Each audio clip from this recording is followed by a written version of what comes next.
அனைவருக்கும் வணக்கம். இன்றைய வகுப்பு அலகு 1 மொழி வரலாறு பகுதி 1 தான் நம்ம பார்க்க போறோம். நம்மளுடைய பாடப்பொருளை பொறுத்த வரைக்கும் அனைத்து அலகுகளும் அலகு 1, அதாவது பகுதி 1 பகுதி 2 இந்த மாதிரி பகுதி பகுதியா பிரிச்சிருப்போம். அதுக்கான காரணம் என்னன்னா பாடப்பொருள் மிகையாக இருக்கும். இப்ப நம்ம மொழி வரலாறை பொறுத்த வரைக்கும் நீங்க பாத்தீங்க அப்படின்னா, நம்மளிடம் புதிதாக படிக்கக்கூடிய ஒரு அம்மா ஒரு கேள்வி கேட்டாங்க. ஐயா, மொழி வரலாறுன்னு தலைப்பு இருக்குங்க, திராவிட மொழிகள் கொடுத்திருக்கிறாங்க, நம்முடைய பாடப்பொருள் பார்த்தே மிக அருமையா இருந்துச்சு. ஆனா இருந்தாலும் பழைய பாடப்பொருள் சொற்றொடர் அப்படின்ற ஒரு பகுதி உள்ள இருக்கே, அதை நாம் படிக்கணுமா அப்படின்னு கேட்டாங்க. இங்க அதுதான் பாத்துக்கோங்க. ஒண்ணும் இல்லைங்க, பழைய பாடப்பொருள் அப்படின்னு நம்ம அதை பார்க்க கூடாது. அவங்க தலைப்பே கொடுத்துட்டாங்க, மொழி வரலாறு. நீங்க ஒரு சக்தியல் புத்தகமா இருக்கட்டும், தேப்பூமி புத்தகமா இருக்கட்டும், வேறு ஜான் சாமுவேல் புத்தகமா இருக்கட்டும், மூவா புத்தகமா இருக்கட்டும், எந்த புத்தகத்தை எடுத்தாலும் மொழி வரலாறுடைய பாடத்திட்டம், அதாவது பாடப்பொருள் அமைப்பு எப்படி இருக்குன்னா, முன்னாடி மொழிகளை பற்றி இருக்கும், அதற்கு பின்னாடி ஒரு மொழியினுடைய சிறப்பே நீங்க எடுத்துக்கிட்டீங்கன்னா அதுல இருக்கக்கூடிய தொடரியல் தான். ஏன்னா ஒரு மொழியை நம்ம பேசும் பொழுது எப்படி அந்த மொழியினுடைய சிறப்பை நம்ம உணர முடியும்? பேச்சு மொழியா இருந்துச்சுன்னா, இன்னைக்கு நீங்க பாருங்க, நீங்களும் நானும் கருத்துக்களை எப்படி பகிர்றோம்? தொடர்களாக நம்ம பகிர்றோம். அந்த தொடர்களுக்குள்ள நீங்க பேச்சு மொழியாக நீங்க பார்க்கும் பொழுது, படிக்காம ஒரு சாதாரணமாக நம்ம ஒரு பேச்சு மொழியா பேசுறப்ப கூட அங்கும் எழுவாய், செயல்படுபொருள், பயனிலை, சுட்டுப்பெயர், வினாச்சொல் எல்லாமே அங்க மிக நேர்த்தியாக இருக்கின்றது. அப்ப ஒரு மொழி வரலாறு படிக்கிறப்ப அந்த பகுதிகள் அனைத்தும் மிக மிக முக்கியமானது. இப்ப நான் உங்களுக்கு மொழி வரலாறுல சும்மா ஒரு 20 பக்கம் 30 பக்கம் கொடுத்துட்டு இதை படித்தால் போதுமானது அப்படின்னா பாடத்திட்டம் அவ்வாறு உருவாக்கி இருக்க மாட்டார்கள். நம்ம நல்லா தெரிஞ்சுக்கிறோம். அப்ப மொழி வரலாறு என்று சொல்லும் பொழுது அந்த கருத்துக்கள் அனைத்தும் அடங்கியதுதான் மொழி வரலாறு. இப்ப திராவிட மொழிகள்னு சொல்லிக்கிட்டோம்னா உங்களுக்கு தெரியும், நம்ம தென் திராவிட மொழி, நடு திராவிட மொழி, வட திராவிட மொழி எல்லாமே கொடுத்திருக்கோம். அப்ப நீங்க வடமொழிக்கும் நம்ம தமிழ் மொழிக்கும் திராவிட மொழிக்கும் ஆரிய மொழிக்குள்ள வேறுபாடு மூவாவுடைய புத்தகத்துல கொடுத்திருக்கிறாங்க. அப்ப அதெல்லாம் எந்த பகுதிக்குள்ள வரும் அப்படின்னா, இப்ப தமிழ் மொழியுடைய தனித்தன்மை, இப்ப சொற்றொடர் வகைகள் படிக்கிறோம். இதெல்லாம் தமிழ் மொழிய தனித்தன்மை. மற்ற திராவிட மொழிகளோடு ஒப்பிடும் பொழுது நாம் தமிழ் மொழி எப்படி தனித்துவமா இயங்குது, இப்ப ஆரிய மொழிகளோடு ஒப்பிடும் பொழுது நம்ம தமிழ் மொழி எப்படி தனித்துவமா இயங்குது. இப்ப நீங்க சங்க இலக்கியம் நீங்க படிச்சிருப்பீங்க, அங்கேயும் தமிழ் மொழியின் தொன்மை அப்படின்ற ஒரு தலைப்பு இருக்கு. இங்க நல்லா புரிஞ்சுக்கிறணும். அங்கு இலக்கியம் சார்ந்த தொன்மை அது சரிதான். ஆனா இங்க மொழியின் அடிப்படையோடு மொழியியல் சார்ந்த அந்த கருத்துக்களை இங்க படிப்போம். புரியுதுங்களா? இதுதான் நம்ம பாடத்திட்டத்தை நம்ம நன்கு புரிந்து கொண்டாலே நாம் 50 விழுக்காடு நாம் தேர்ச்சி அடைஞ்சிட்டோம். அப்ப இன்னொன்னு பாருங்க, நீங்க மொத்தமாவே எடுத்துக்கிட்டீங்க அப்படின்னா ஒரு 8 தலைப்பு தான். இந்த 8 தலைப்பை நீங்க பாத்தீங்கன்னா, இப்ப நீங்க இந்த 2 தலைப்புக்கு மட்டுமே நம்ம 5 புத்தகம் பயன்படுத்தி இருக்கோம். அடுத்து வரக்கூடிய 2 தலைப்புகளுக்கு நீங்க எடுத்துக்கிட்டீங்க அப்படின்னா, தமிழ் மொழியோட தொன்மைக்கு நான் கிட்டத்தட்ட ஒரு 4 புத்தகம் பயன்படுத்தி இருக்கிறேங்க. வெவ்வேறு புத்தகங்களுடைய தகவலை கொண்ட தனித்தன்மைக்கு இதே மாதிரிதான். இதெல்லாம் தனித்துவமான புத்தகங்கள் இருக்கு, உங்களுக்கு தெரியுமா என்னன்னு தெரியல. தமிழின் கிளை மொழிக்கு அது தனி, தமிழ் உலக செம்மொழிகளுக்கும் இங்க நம்ம 2 புத்தகம் பயன்படுத்தியிருக்கேன். புதைபொருள் ஆய்வு, பண்பாட்டு பரவல், இது வெவ்வேறு புத்தகங்கள் தான். அப்ப இவ்வளவு நூல்கள் அடங்கியதுதான் இந்த மொழி வரலாறு. அவ்வாறு நாம் கொடுக்கும் பொழுது கண்டிப்பாக இந்த தேர்வு மட்டும் கிடையாதுங்க, எந்த தேர்வு கேட்டாலும் நம்முடைய பாடப்பொருள் 100% பேசும். சரிங்களாங்க? பாருங்க, மொழியினுடைய அமைப்பும் வரலாறும் ஏற்கனவே நடத்துன்னு நினைக்காதீங்க. இந்த வகுப்பு நடத்தப்பட்ட பகுதி தான். கூறியது கூறல், நன்னுள்ள சொன்னது மாதிரி தவறெல்லாம் கிடையாது. அங்க அவசியம் என்றால் மறுபடியும் கற்றுக்கொள்வது நல்லது. இன்னைக்கு நல்ல நாள், கடைசி வரைக்கும் தொடர்ந்து வகுப்புல இருங்க. நம்முடைய வாழ்க்கையும் கண்டிப்பாக ஒரு முழுமதி நாள் போல விரைவாக மாறும். மொழியினுடைய அமைப்பும் வரலாறும். பேச்சாலும் எழுத்தாலும் மனிதன் தனது கருத்துக்களை பிறருக்கு தெரிவிக்கக்கூடிய கருவிதான் பாத்தீங்க அப்படின்னா மொழி. இந்த பகுதி இப்ப நடத்துற பகுதியெல்லாம் நீ எழுதி வச்சுக்கோங்க. மொழியை பற்றி அடிப்படையான சில புரிதல் வேணும். நேரடியா போயிடக்கூடாது. அமைப்பு மொழியலாளர்கள், இலக்கண ஆசிரியர்கள் இவங்க என்ன சொல்ல வர்றாங்க, அப்படியே அங்க போயிட்டோம் அப்படின்னா கூற்றுகள்ல வைப்பாங்க. உங்களுக்கு தெரியும், சிற்றிலக்கியத்துல இந்த டிஆர்பியில கேட்டிருந்தாங்க, பாட்டியல் நூலை பத்தியும் அதாவது பாட்டியல் நூல் சொல்லக்கூடிய சிற்றிலக்கிய வகைகளுக்குள்ள கூற்றுகள் வச்சாங்க. இப்ப நம்ம ஒரு மெட்டீரியல்ல அந்த கருத்தை நிராகரிச்சிட்டோம்னா கூற்றுல வைக்கிறப்ப நம்ம அந்த இருக்கு கண்டிப்பா நம்ம ஒரு இடையூறு ஏற்படும். அதனால நீங்க எப்படி பள்ளி பாட புத்தகத்துல ஒரு மாணவனுக்கு நுழையும் முன் அப்படின்ற ஒரு பகுதி கொடுத்திருப்பாங்க. அதை தாண்டி அந்த மாணவனுக்கு நீங்க பாடத்தை நடத்துனீங்கன்னா அந்த பாடத்தினுடைய நோக்கம் என்ன, கற்றல் நோக்கம் என்னன்றது அந்த மாணவனுக்கு புரியவே புரியாது. அது மாதிரிதான் இப்ப நம்ம சொல்லக்கூடிய தகவலும். அப்ப பேச்சாலும் எழுத்தாலும் மனிதன் தனது கருத்துக்களை பிறருக்கு தெரிவிக்கக்கூடிய கருவிதேங்க மொழி. அந்த மனிதன் இப்போது வரை, அதாவது வாழ்ந்ததும் இனிமேல் வாழப் போவதும் மொழியிலேதான். மக்கள் வாழ்வில் பிறந்து மக்களால் வளர்க்கப்பட்டு மக்களின் வாழ்வை நாகரீகம் உடையதாக உயர்த்தி வரும் அரிய கலைதான் மொழி. இன்னைக்கும் விலங்குகளோடைய மக்களை நீங்க ஒப்பிட்டு பாத்தீங்க அப்படின்னா, விலங்குகள் இப்ப நம்ம செய்யறத பார்த்தே விலங்கு போல செய்தல் பண்பு விலங்குகளுக்கு இருக்கா? கிடையாதுங்க. ஏன்னா நாம சொல்லியிருப்போம், போல செய்தல் ஒப்புமையாகும். இரண்டுமே மனிதர்களுக்கு உரியது. இது மொழி வரலாறு. ஏன்னா நாம் பேசுவதை போலயே விலங்குகளும் பேச ஆரம்பிச்சிருக்கலாமே, சிந்திக்க ஆரம்பிச்சிருக்கலாமே. அப்படி இருந்தா அந்த விலங்குகள் தனக்கீண்டு ஒரு நாடு அமைச்சிருக்கும், தனக்கீண்டு ஒரு ஒரு நாகரிகம் அமைச்சிருக்கும்.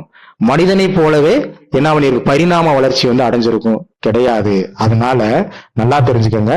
பாருங்க, ஆறறிவற்ற மனித சமுதாயத்தையும் ஐயறிவு கொண்ட விலங்குகளையும் வேறுபடுத்துறது என்னன்னு பாத்தீங்கன்னா மொழிதான். எங்கும் எந்த விலங்கினமும் எதுவுமே பேசுவது கிடையாது. அது தன்னுடைய தேவைகளை ஒரு விதமான ஒலிகளை பயன்படுத்தி அது என்ன பண்ணிக்கிறது, உணர்த்திக்கிறது. மற்றபடி மனிதர்களைப் போல இந்த உலகத்தில் எந்த உயிரினங்களும் பேசுவது கிடையாது. நினைப்பிற்கு எட்டாத நெடுங்காலத்திலிருந்து மனிதனோடு பின்னி பிணைந்து வாழ்ந்து வளர்ந்து வரும் மொழி மனிதனின் வாழ்க்கையில் இல்லையேல் மனிதன் மனிதனாக வாழ முடியாது. ஏன்னா மொழி வெறும் கருத்து பரிமாற்ற கருவி மட்டும் கிடையாது. இதே இதுல வரும். சரிங்களா?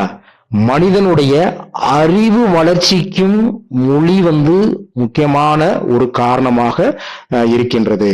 மொழி இல்லாவிட்டால் மனித நாகரிகமே கிடையாது. இல்லை, மொழி இல்லாத மனித சமுதாயத்தையோ சமுதாயம் இல்லாத மொழியையோ காண்பது என்னது, அரிது. மொழி சமூக செயலாக விளங்குகிறது. ஏன்னா சமூகம்னா யாரு? தனி மனிதன், மனிதர்கள் சேர்ந்தது குடும்பம், குடும்பங்கள் சேர்ந்தது என்னது, சமுதாயம், சமுதாயங்கள் சேர்ந்ததுதான் சமூகம். இந்த வரிசை முறையெல்லாம் டெட் இருக்கிறவங்களுக்கு தெரியும். 2013 டெட்ல கேள்வி, நல்லா தெரிஞ்சுக்கங்க. நம் முன்னோர்கள் விட்டு சென்ற அறிவு கருவூலங்களை நாம் கண்டு துய்ப்பதற்கும் நாம் இன்று பெற்றுள்ள அறிவு செல்வத்தை நமது வழித்தோன்றல்களுக்கு வழங்குவதற்கும் மொழி பெருந்துணையாக இருக்கின்றது. இன்னைக்கு நான் அப்துல் கலாமோட பேச முடியுமா? கண்டிப்பா பேச முடியாது. நம்முடைய பாட்டன், அதாவது தொல்காப்பியர், அவரோட பேச முடியுமா? கண்டிப்பாக பேச முடியாது. ஆனா தொல்காப்பியர் விட்டு சென்ற அந்த அறிவு செல்வத்தை இன்னைக்கு நம்ம படிக்கிறோம். அதுக்கு உற்ற உறுதுணையாக இருக்கிறது என்னது? நம்மளுடைய மொழி. இப்ப நம்ம நல்லா படிச்சிருக்கோம், கைதேர்ந்த ஒரு துறையில தலை சிறந்த ஒரு நபராக இருக்கும். நமக்கு படைப்பாற்றல் நிறைய இருக்கு, நிறைய படைத்திருக்கோம். இனி வரக்கூடிய சந்ததியினருக்கு, இனி வரக்கூடிய நம்முடைய வழித்தோன்றல்களுக்கு பாத்தீங்க அப்படின்னா இதை படிப்பதற்கு, கொண்டு சேர்ப்பதற்கு எது உறுதுணையாக இருக்குன்னா நம்ம மொழிதான் உறுதுணையாக இருக்கு. மனித வரலாற்றின் தொடக்க காலத்திலேயே மனிதன் தன் கருத்தை பிறருக்கு தெரிவிக்க வேண்டிய உணர்வோடு முயன்று வந்த முயற்சியின் முக்கிய வளர்ச்சியை இன்றைய மொழி. மூவாவுடைய மொழி வரலாறுல மொழியுடைய தோற்றத்தை பத்தி பாத்தீங்கன்னா போலி மொழி, இசைமொழி, இந்த மாதிரி ஒரு பகுதி இருக்கு. இதுல நம்ம மெட்டீரியல் இருக்கு. அந்த கருத்துக்கு இங்கேக்கு ஒரு தொடர்பு இருக்கு. மனிதன் வந்து எதை எடுத்த உடனே வந்து பாத்தீங்க அப்படின்னா அவன் மொழியை வந்து நேர்த்தியாக பேசி விடுவது இல்லை. நீங்க எப்படி வந்து முயன்று தவறி கற்றல் கல்வி உளவியல்ல படிச்சிருப்பீங்க.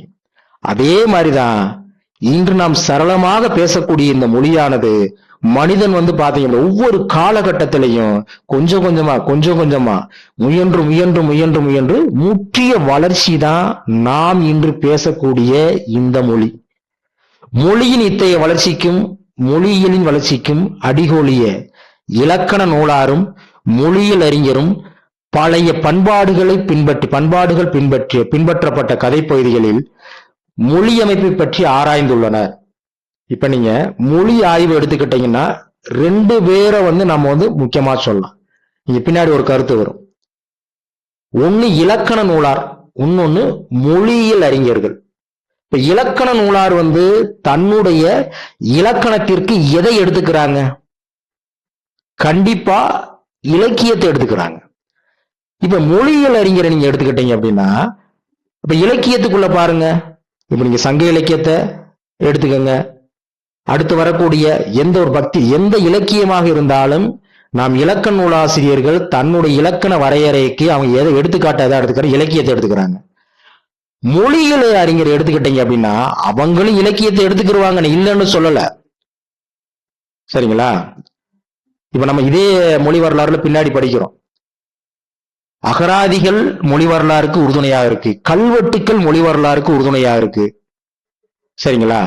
ஆனா அதே நேரத்துல வந்து பேச்சு மொழிகளை வந்து மொழியியல் அறிஞர்கள் வந்து என்ன பண்றாங்கன்னா அதிகமா எடுத்துக்கிறாங்க. நான் ஏற்கனவே வந்து டெமோ வகுப்புல நான் சொன்னேன், ஒரு மொழியை பற்றிய உண்மையான ஒரு அதாவது தரவு எங்க கிடைக்குன்னு பாத்தீங்க அப்படின்னா பேச்சு மொழியில தான் கிடைக்கும். ஏன்னா எழுத்து மொழியை நீங்க பாருங்க, தொல்காப்பியர் காலத்துல வந்து எழுதி வைக்கப்பட்ட இலக்கிய வழக்கு எழுத்து மொழி இன்னைக்கே நம்மளால படிக்க முடியும். ஆனா பேச்சு வழக்கில் இருக்கக்கூடிய கிளை மொழி இருக்கு பாத்தீங்களா, அந்த கிளை மொழி தான் ஒரு மொழியை பற்றிய வரலாறை பற்றிய முடிவை பற்றிய துல்லியமான தரவு எங்க கிடைக்கும்னா பேச்சு மொழியில தான் கிடைக்கும். அடுத்து பாருங்க, மொழியியலாளன் மொழியை பயன்படுத்தும் போது அவருடைய நோக்கம் மொழிக்கு அகத்தே இருக்கும். அந்த மொழியியலாளனை தவிர்த்து மற்றவர்கள் வந்து மொழியை வந்து பயன்படுத்தும் போது அவருடைய நோக்கம் வந்து மொழிக்கு உள்ளே இருக்காது, மொழிக்கு புறத்தே மேலோட்டமா தான் இருக்கும். இங்க நான் ஏற்கனவே சொன்னேன், இலக்கணம் மொழியியல் படிக்கும் பொழுது இலக்கணம் வந்து நம்ம வந்து நன்கு தெரிஞ்சிருக்கணும்.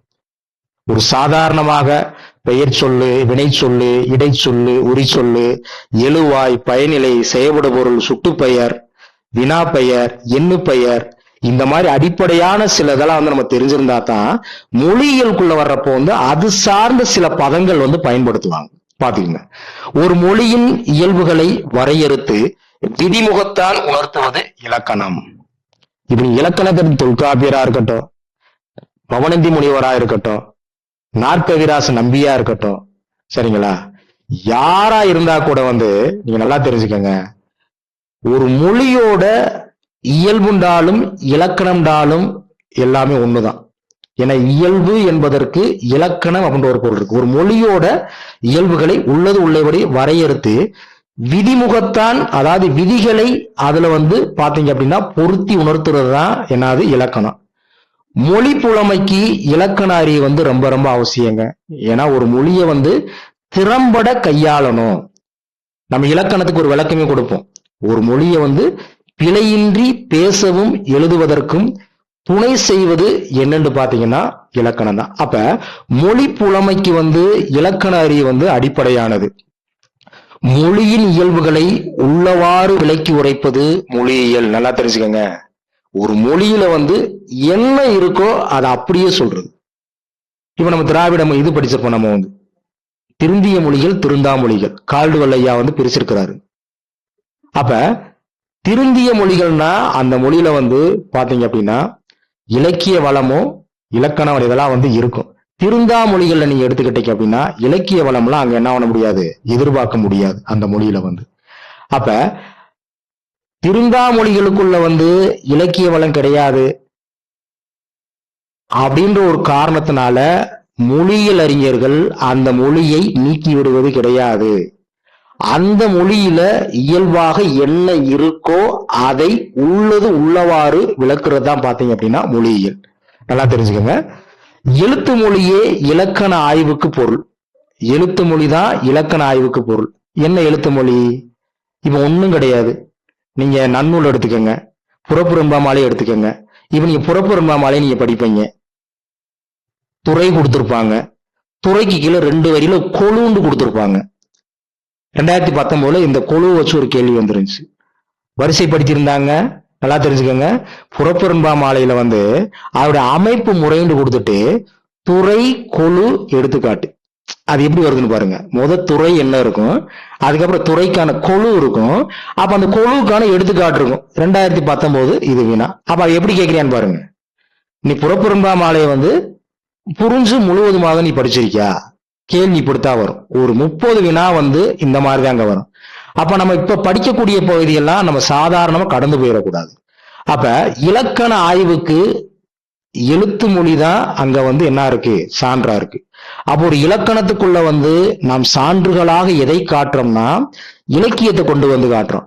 இப்ப நீங்க புறப்புறம்பாமாலையில கொழுவுக்கு கீழே நல்லா பாருங்க, ஒரு இலக்கியம் சார்ந்து ஒரு பாடல் இருக்கும். அதுதான் பேச்சு மொழிக்கு முதன்மை தருகிறது மொழியியல். நல்லா பாத்துக்கோங்க. இப்ப சாதாரணமாக ஒரு படிக்காத ஒரு கூட்டம், இல்ல மலைவாழ் மக்கள், சரிங்களா, பழங்குடியினர், இவங்களுடைய பேச்சு மொழிக்கு கூட எது முக்கியத்துவம் தருது? மொழியியல் முக்கியத்துவம் தருது. இலக்கண விதிமுறைகளை வகுத்துரைப்பது, மொழியில் இருப்பதை, அதாவது உள்ளத உள்ளவாறு சொல்றதுதான் மொழியியல். இப்ப நீங்க இலக்கணத்தை எடுத்துக்கிட்டே இப்ப நம்ம எழுத்து பிறப்பு எல்லாம் நடத்தணும். சாதாரணமா நம்ம புணர்ச்சி நடத்துறோம். உடல் மேல் உயிர் ஒன்றுவது இயல்பு, இ ஐ எவ்வும் ஏனைய உயிர்வழி வவ்வும் புணர்ச்சி நம்ம படிச்சிருக்கோம். விகார உடம்புடைமை புணர்ச்சிக்கு நம்ம படிச்சிருக்கோம். அப்ப இலக்கணம் விதிமுறைகளை வகுத்துரைப்பது. மொழியியல் நீங்க எடுத்துக்கிட்டீங்க அப்படின்னா உள்ளத உள்ளபடி வர்ணிப்பதுதான் மொழியியல். அடுத்து நல்லா கவனிங்க. தொகுப்பு வழி நெறிமுறையில் மொழியின் இயல்புகளை வரையறுக்க முயல்கிறது இலக்கணம். இப்ப நல்லா பாருங்களேன். பறந்து விரிந்த ஒரு தகவலை நம்ம தமிழ் இலக்கணத்துல பாருங்க சுருக்கமா இருக்கும். அதாவது ஒரு பெரிய ஒரு விதியை ஒரு பொருளை சுருக்கமா தொகுத்து ஒரு நெறிக்குள்ள அடக்கி சொல்றதா, மன்னிக்கணும், தொகுப்பு வழி நெறிமுறையில் மொழி கரெக்ட் தான், மொழியின் இயல்புகளை வரையறுக்க முயல்கிறது இலக்கணம். நீங்க மொழியியல நீங்க எடுத்துக்கங்க. இது சுருக்கமா இருக்கிறத பகுப்புக்கும் தொகுப்புக்கும் நமக்கு வேறுபாடு தெரியும். நீங்க மொழியை பத்தி நீங்க சாதாரணமாக நீங்க திராவிட மொழின்னு எடுத்துக்கோங்க. அதை நீங்க அப்படியே பறந்து விரிந்து ஒரு கிளை போல அடுத்து போய்கிட்டே இருக்கும். அதான் பகுப்பு வழி நெறிமுறையின் மொழி பண்புகளை விரித்துரைக்கின்றது மொழியியல். இலக்கிய வளமிக்க மொழிக்கே இலக்கணம் வகிக்கின்றது. இலக்கணம் எந்த மொழிக்கு இலக்கணம் எழுத முடியும்? இலக்கிய வளம் நிறைந்திருந்தா தான் ஒரு மொழிக்கு இலக்கணமே சொல்ல முடியும். எப்படி சொல்ல முடியும்? இலக்கணத்துக்கு சான்று என்ன சொல்லுவீங்க? இப்ப நீங்க ஒரு தொடர் வகைகளை பத்தி சொல்றீங்க, இந்த தொடர்ல இந்த விதிப்புராரம் இப்படித்தான் வரும்னு சொல்றோம். அப்ப அது சான்று எங்க காட்டுவோம்? நம்ம இலக்கியத்துக்குள்ள அங்க இலக்கிய ஆசிரியர்கள், அதாவது கவிஞர்கள் என்ன பண்ணுவாங்க? ஒரு இலக்கியம்ன்றது என்னது? இலக்கியம் காலத்தை காட்டக்கூடிய கண்ணாடி. சரிங்களா? இன்னைக்கு 2025 26 நம்ம வாழ்றோம்னா இன்னைக்கு என்ன இருக்கோ இதைத்தான் ஒரு படைப்பாளன் படைப்பான்.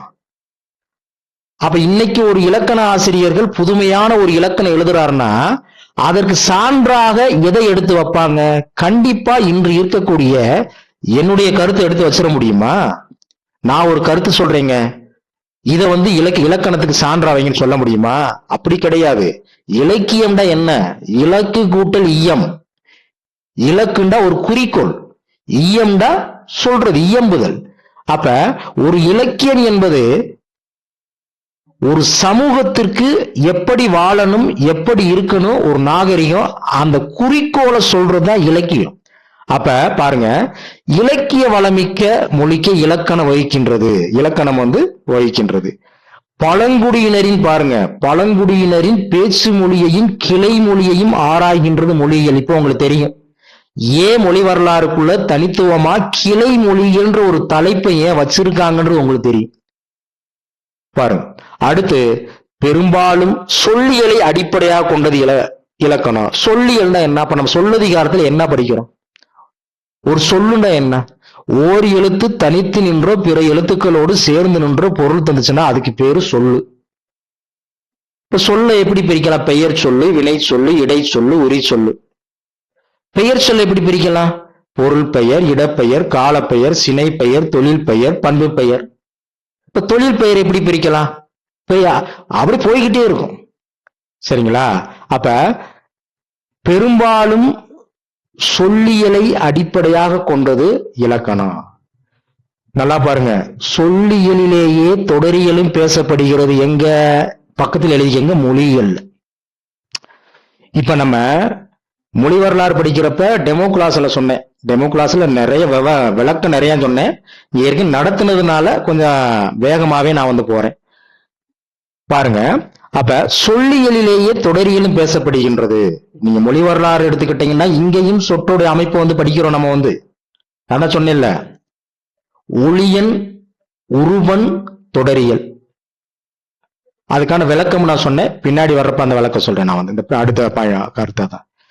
அடுத்து நல்லா பாருங்க. ஒளியன் கோட்பாடு மொழி ஆராய்ச்சிக்கு வழங்கியுள்ள பெருங்கொடை. இதெல்லாம் கூற்றுல கேட்கலாங்க. நல்லா தெரிஞ்சுக்கங்க. நம்ம நினைப்போம் எதெல்லாம் நம்ம இது முக்கியம் இல்லைன்னு கடந்து போறோமோ, இதை நீங்க படிச்சிருக்கீங்களா புரிஞ்சிருக்கீங்களான்றத கூற்றுல வைப்பேன். இப்ப நான் டெமோல சொன்னேன். நானு ஒளியன் உருவன் தொடரியல் என்ன? நம்ம இலக்கணம் படிச்சிருக்கோம். தெரிஞ்சுக்கங்க. நல்ல கருத்துக்களை மீண்டும் மீண்டும் தெரிவதனால தவறெல்லாம் கிடையாது. இப்ப இலக்கணத்துல ஆ என்பது என்ன சொல்லுவோம்? நம்ம அகரம் என்பது ஒரு எழுத்து. ஒவ்வொரு துறைக்கும் கலை சொற்கள் அப்படின்னு ஒண்ணு இருக்கும். இன்னைக்கு நம்ம நிறைய இடங்கள்ல புரியலன்றதுக்கு என்ன காரணம் அப்படின்னா, அந்த துறை சார்ந்த கலை சொற்கள் நமக்கு தெரியல. இப்ப நான் ஒரு வேதியியல் படிக்கணும்னா வேதியியல் சார்ந்த, அது தமிழ் மொழியாகவே இருந்தாலும் வேதியியல் சார்ந்த துறை சார்ந்த சொற்கள் எனக்கு தெரியாட்டி அந்த ஆசிரியர் எனக்கு நடத்துவாரு, எனக்கு அது புரியலன்றுவேன். என்ன காரணம்? அந்த துறை சொல் எனக்கு புதுமையாக இருக்கின்றது. 2019 பொருள் வேறுபாட்டிற்கு காரணம் அப்படின்னு ஒரு வினா கேட்டிருந்தாங்க. உங்க மெட்டீரியல்ல ரைட்டிங் மெட்டீரியல் நான் பக்கத்தில் எழுதியிருப்பேன், பாத்துக்கோங்க. அப்ப அந்த இடத்துல கீழே சாய்ஸ் கொடுத்திருக்கேன். ஒளியன் கொடுத்திருக்கேன், தொடர் கொடுத்திருக்கேன், ஒரு 4 இது கொடுத்திருக்கேன். நம்ம அதை கண்டே பிடிக்க முடியாது. அப்ப நல்லா பாருங்க. அகரம் என்பது பொதுவாக நம்ம அகரம் என்பது எழுத்து. மொழியல்ல அகரத்தை என்ன சொல்லுவாங்கன்னா அது ஒரு ஒளியன். ஒளியன் அப்படின்னா எழுத்து. இலக்கணத்துல சொல்லுன்னு சொல்லுவாங்க. மொழியல்ல சொல்லுன்னு சொல்ல மாட்டாங்க, உருவன் அப்படின்னு சொல்லுவாங்க. அதே மாதிரி நான் பேசுறப்ப இலக்கியத்தில இலக்கணத்தை நம்ம என்ன வார்த்தை பயன்படுத்துவோம்? தொடர்ன்ற வார்த்தையை பயன்படுத்துவோம். ஐயோ ராமன் விழுந்து விட்டானே அப்படின்றது என்ன தொடர்? விழித்தொடர் தான். சரிங்களா? ஆனா இங்க மொழியல்ல தொடருக்கும் என்னன்னா தொடரியல் வார்த்தை நல்லா கவனிச்சுக்கோங்க. ஏன்னா ஒரு துறையிலிருந்து இன்னொரு துறை மாறுபட்டு இருக்கும் பொழுது அங்கு துறை சார்ந்த சில சொற்களை நாம் தெரிந்து கொள்ள வேண்டும். அப்ப நல்லா பாருங்க. இங்க ஒளியன் கோட்பாடுனா ஒண்ணுமே கிடையாது. ஒளியன் தான் எழுத்து. நல்லா தெரிஞ்சுக்கோங்க. இப்ப நம்ம தொல்காப்பியத்திலே சரி நன்னூலே சரி எழுத்துகளுடைய பிறப்புன்னு நம்ம சொல்லுவோம். ஆனா மொழியல்ல இந்த ஒளியன் எப்படி பிறக்குதுன்னு சொல்லுவாங்க. இப்ப நான் மருங்கொழி நல்லா பாருங்க, பிரிவழி ஒளி அப்படின்னு சொல்றோம். இந்த இடத்துல மருங்குண்டா என்ன? மருங்குண்டா பக்கம். பிரிவழின்னா என்னது? நாக்க மேல் நோக்கி நம்ம மடக்கிறப்ப 2 பக்கமும் காத்து பிரியும். நல்லா தெரிஞ்சுக்கங்க. பிரிவழின்னா என்னது? 3 லகரமுமே யூஜிடிஆர்பி வேணா 3 லகரமுமே பிரி வழிண்டா காற்று. நாக்கை நாம் மேல் நோக்கி வளைக்கும் பொழுது 2 பக்கமும் காற்று பிரிவதனால் அந்த ஒளி உருவாகிறதுனால அதுக்கு பேரு பிரிவழி ஒளி. மருங்கொழின்னா ஒண்ணும் கிடையாது. மருங்குண்டா பக்கம். அதே நாக்க மேல வளைக்கும் பொழுது 2 பக்கமும் காற்று பிரியறதுனால அந்த லகரம் என்ன ஆகுது? சிறப்பு லகரம், பொது லகரம், இயல்பு 3 லகரம் பிறகு. இதுதாங்க. நல்லா தெரிஞ்சுக்கோங்க. அப்போ ஒரு சின்ன கருத்தா இருந்தாலும் அங்க ஆழமான ஒண்ணு இருக்கும். அதை நான் புரிஞ்சாதான் சொந்தமா ஒரு வினாக்கள் கேட்டாலும் அந்த இருக்கு நம்ம வந்து அதை கணிக்க முடியும். மொழியியல் என்பது ஒரு கணித மாதிரி நம்மளால தெரிஞ்சுக்கணும். கணிதத்தில் எப்படி கணித ஆசிரியர் வந்து இந்த விதியை பயன்படுத்தி கணக்கு சொல்லி கொடுப்பாரு. அதுக்கப்புறம் வந்து சொந்தமா ஏதாச்சும் ஒரு கணக்கு கேட்டாலும் நான் புரிஞ்சிருந்தோம்னா அந்த விதியை பயன்படுத்தி கண்டுபிடிச்சிருவோம். மொழி வரலாறுலையும் இந்த மாதிரி வந்து நிறைய நம்ம ஓரளவுக்கு புரிஞ்சு கத்துக்கிட்டோம்னா அது சொந்தமா வினாக்கள் கேட்டாலும் நீங்க வந்து 99.9% கண்டுபிடிச்சிருவீங்க. நான் அப்படித்தான் படிச்சுட்டு வந்திருக்கேன். பாருங்க, அடுத்து பாருங்க, மொழியியலில் தொடரியலும் தனி சிறப்பு பெற்று விளங்குகிறது. மரபு இலக்கணத்தாரும் மொழியலாரும் கோட்பாட்டியலிலும் அணுகுமுறையிலும் வேறுபட்டு இருப்பினும் அவர்கள் மொழியின் அமைப்பினை ஆராய்ந்து விளக்கி சென்றுள்ள என்பது இங்கு ஒரு ஆமாங்க. என்னது மரபு இலக்கணத்தார் வந்து அவங்க இலக்கண முறைக்கு என்ன பயன்படுத்துறாங்க? அவங்களும் எழுத்துக்கள் பிறப்பை பத்தி சொல்றாங்க, எழுத்துக்கள் எப்படி சேரும்னு சொல்றாங்க, அவங்களும் எல்லாத்தையும் அவங்க பேசுறாங்க. மொழியலாளர் வந்து என்ன பண்றாங்க? மரபு இலக்கணத்தார் வந்து தன்னுடைய இலக்கணத்துக்கு எதை பயன்படுத்துறாங்க? சான்றா வந்து எழுத்து வடிவத்தில் இருக்கக்கூடிய இலக்கியத்தை எடுத்துக்கிறாங்க. இப்ப மொழியலாளரை எடுத்துக்கிட்டீங்கன்னா அவங்களும் இலக்கிய இலக்கணம் கல்வெட்டு அகராதி எல்லாமே எடுத்துக்கிறாங்க. ஆனா இருந்தாலும் இவங்க ரெண்டு பேருடைய கோட்பாட்டிலையும் அணுகுமுறையிலையும் வேறுபாடு இருந்தாலும் அவங்க ரெண்டு பேருடைய நோக்கம் என்னான்னு பாத்தீங்கன்னா மொழியோட அமைப்பை வந்து ஆராய்ந்து இந்த மொழியினுடைய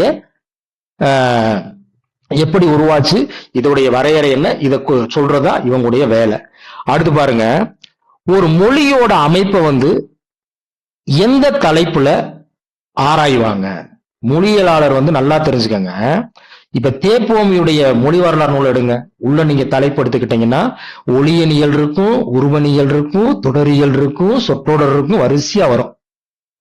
இப்ப நான் ஏற்கனவே சொல்லிட்டேன், நீங்க என்ன எழுதிக்கங்க பக்கத்துல புது ஆட்கள் வந்து. அதாவது ஒண்ணும் இல்லைங்க, இங்க நீங்க பாருங்க,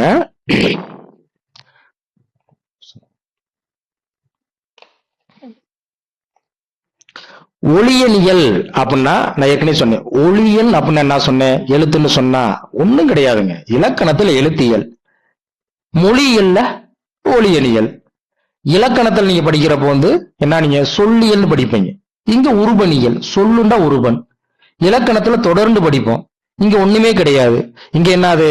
தொடரியல். அதுதான். அப்ப ஒரு மொழியினுடைய அமைப்பை வந்து நம்ம வந்து படிக்கணும் அப்படின்னா நல்லா தெரிஞ்சுக்கங்க. அதாவது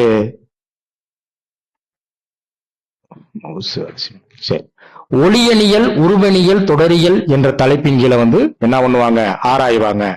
மக்கள் கருத்துக்களை பரிமாறிக்கொள்வதன் மூலம் சமூகம் வளர்ச்சி அடைந்துள்ளது. சமூகம்டா யாரு? நம்ம தான். அந்த சமூகத்துக்குள்ள யார் இருக்கிறது? சமுதாயம். சமுதாயத்துக்குள்ள யார் இருக்கிறது? குடும்பம். குடும்பத்துக்குள்ள யார் இருக்கிறது? தனி மனிதர்கள் இருக்கிறாங்க.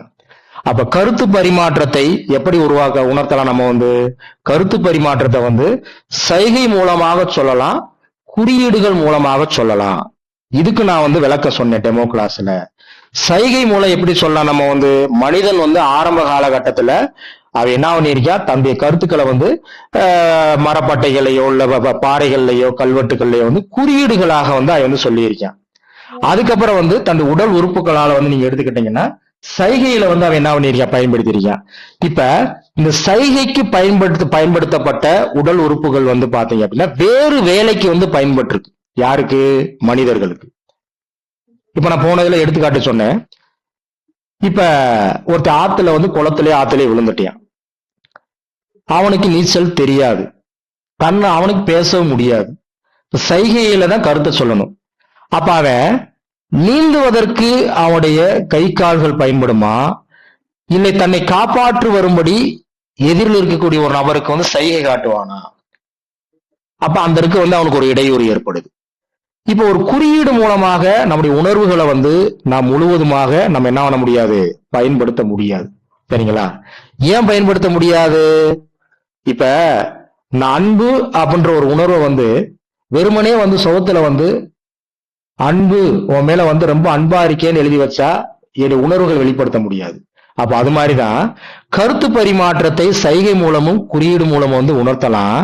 ஆனால் இவற்றின் மூலம் கருத்துக்களை நுண்ணிய கருத்துக்களை வந்து நம்ம என்ன பண்ண முடியாது, கண்டிப்பாக உணர்த்த முடியாது. அப்ப அதுக்கு பாருங்க, பேச்சொலிகள் மூலமே எந்த கருத்தையும் என்ன பண்ண முடியும், உணர்த்த முடியும். பேச்சொலிகள் குறிப்பிட்ட எண்ணிக்கை உடையவாயினும் இப்பேச்சொலிகளை கொண்டு ஆயிரக்கணக்கான சொற்களை நாம் என்ன பண்ண முடியும், உணர்த்த முடியும். எப்படி உணர்த்த முடியும்? இப்போ ஒரு குழந்தை இருக்கு, இப்ப அந்த குழந்தைக்கு நம்ம தமிழ் இருக்கக்கூடிய எல்லா சொற்களையும் நம்ம வந்து கத்துக் கொடுத்துடுறோமா? கிடையாது. அம்மாண்டு கத்துக் கொடுக்கிறோம், அப்பாண்டு கத்துக் கொடுக்கிறோம், வேறு சில சொற்களை வந்து நம்ம வந்து என்ன பண்றோம், கத்துக் கொடுக்கிறோம். அப்ப அந்த குழந்தை வந்து எப்படி ஒரு மொழியை வந்து கத்துக்கிறது? இப்ப நம்மளே வந்து வேறு மாநிலத்துக்கு ஒரு இடத்துக்கு போவோம். அப்ப இன்னைக்கு நம்ம வந்து கேரளா போறோம் அப்படின்னா, மலையாளத்தில் இருக்கக்கூடிய அனைத்து சொற்களையும் நாம் தெரிந்து கொண்டால்தான் அந்த மொழியை பேச வேண்டும் என்ற அவசியம் கிடையாது. ஒவ்வொரு மொழிக்கும் சில வாய்ப்பாடுகள் உண்டு. அந்த வாய்ப்பாடுகளை பயன்படுத்தி போல செய்தல் ஒப்புமையாக்கும். இந்த விதிகளை பயன்படுத்தி நம்ம என்ன பண்றோம், ஆயிரக்கணக்கான சொற்களை வந்து நம்ம வந்து படைச்சுக்கிறோம், பேசுவதற்கு நம்ம வந்து அதை வந்து கத்துக்கிறோம்.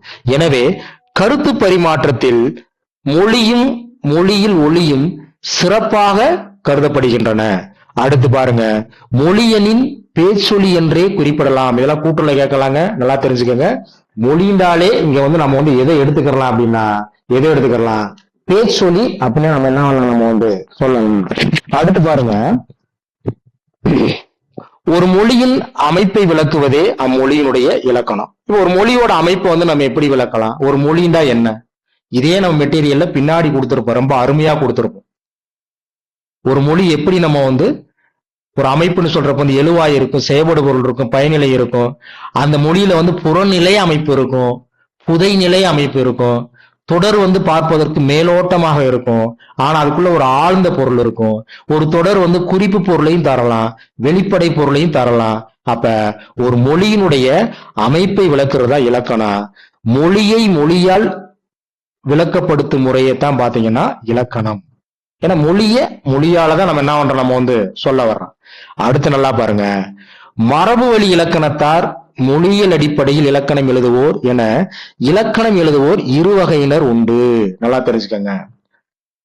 ஒவ்வொரு இடங்கள்லையும் ஒவ்வொரு கருத்து முக்கியமானதுங்க. நீங்க சொற்றொடர் படிக்க போறீங்கன்னா மரபு வழி இலக்கணத்தின் முறையில வந்து இலக்கணத்தை ஆராய்ஞ்சவங்க, அமைப்பு மொழியினர், இந்த மாதிரி வந்து அங்க நீங்க படிப்பீங்க சொற்றொடர் படிக்கிறப்ப. அப்ப இந்த பகுதிகள் கொஞ்சம் நமக்கு தெரியாட்டி ஒரு குழப்பமா இருக்கும். இப்ப நான் உங்களுக்கு சொல்றேன், இல்ல வரிசை எண் 8, வினாய 8, இந்த ஆர்டன் போ பெஸ்கி சக்தியல் புத்தகத்துல இவங்களை பத்தி மேலோட்டமா கொடுத்திருப்பாங்க.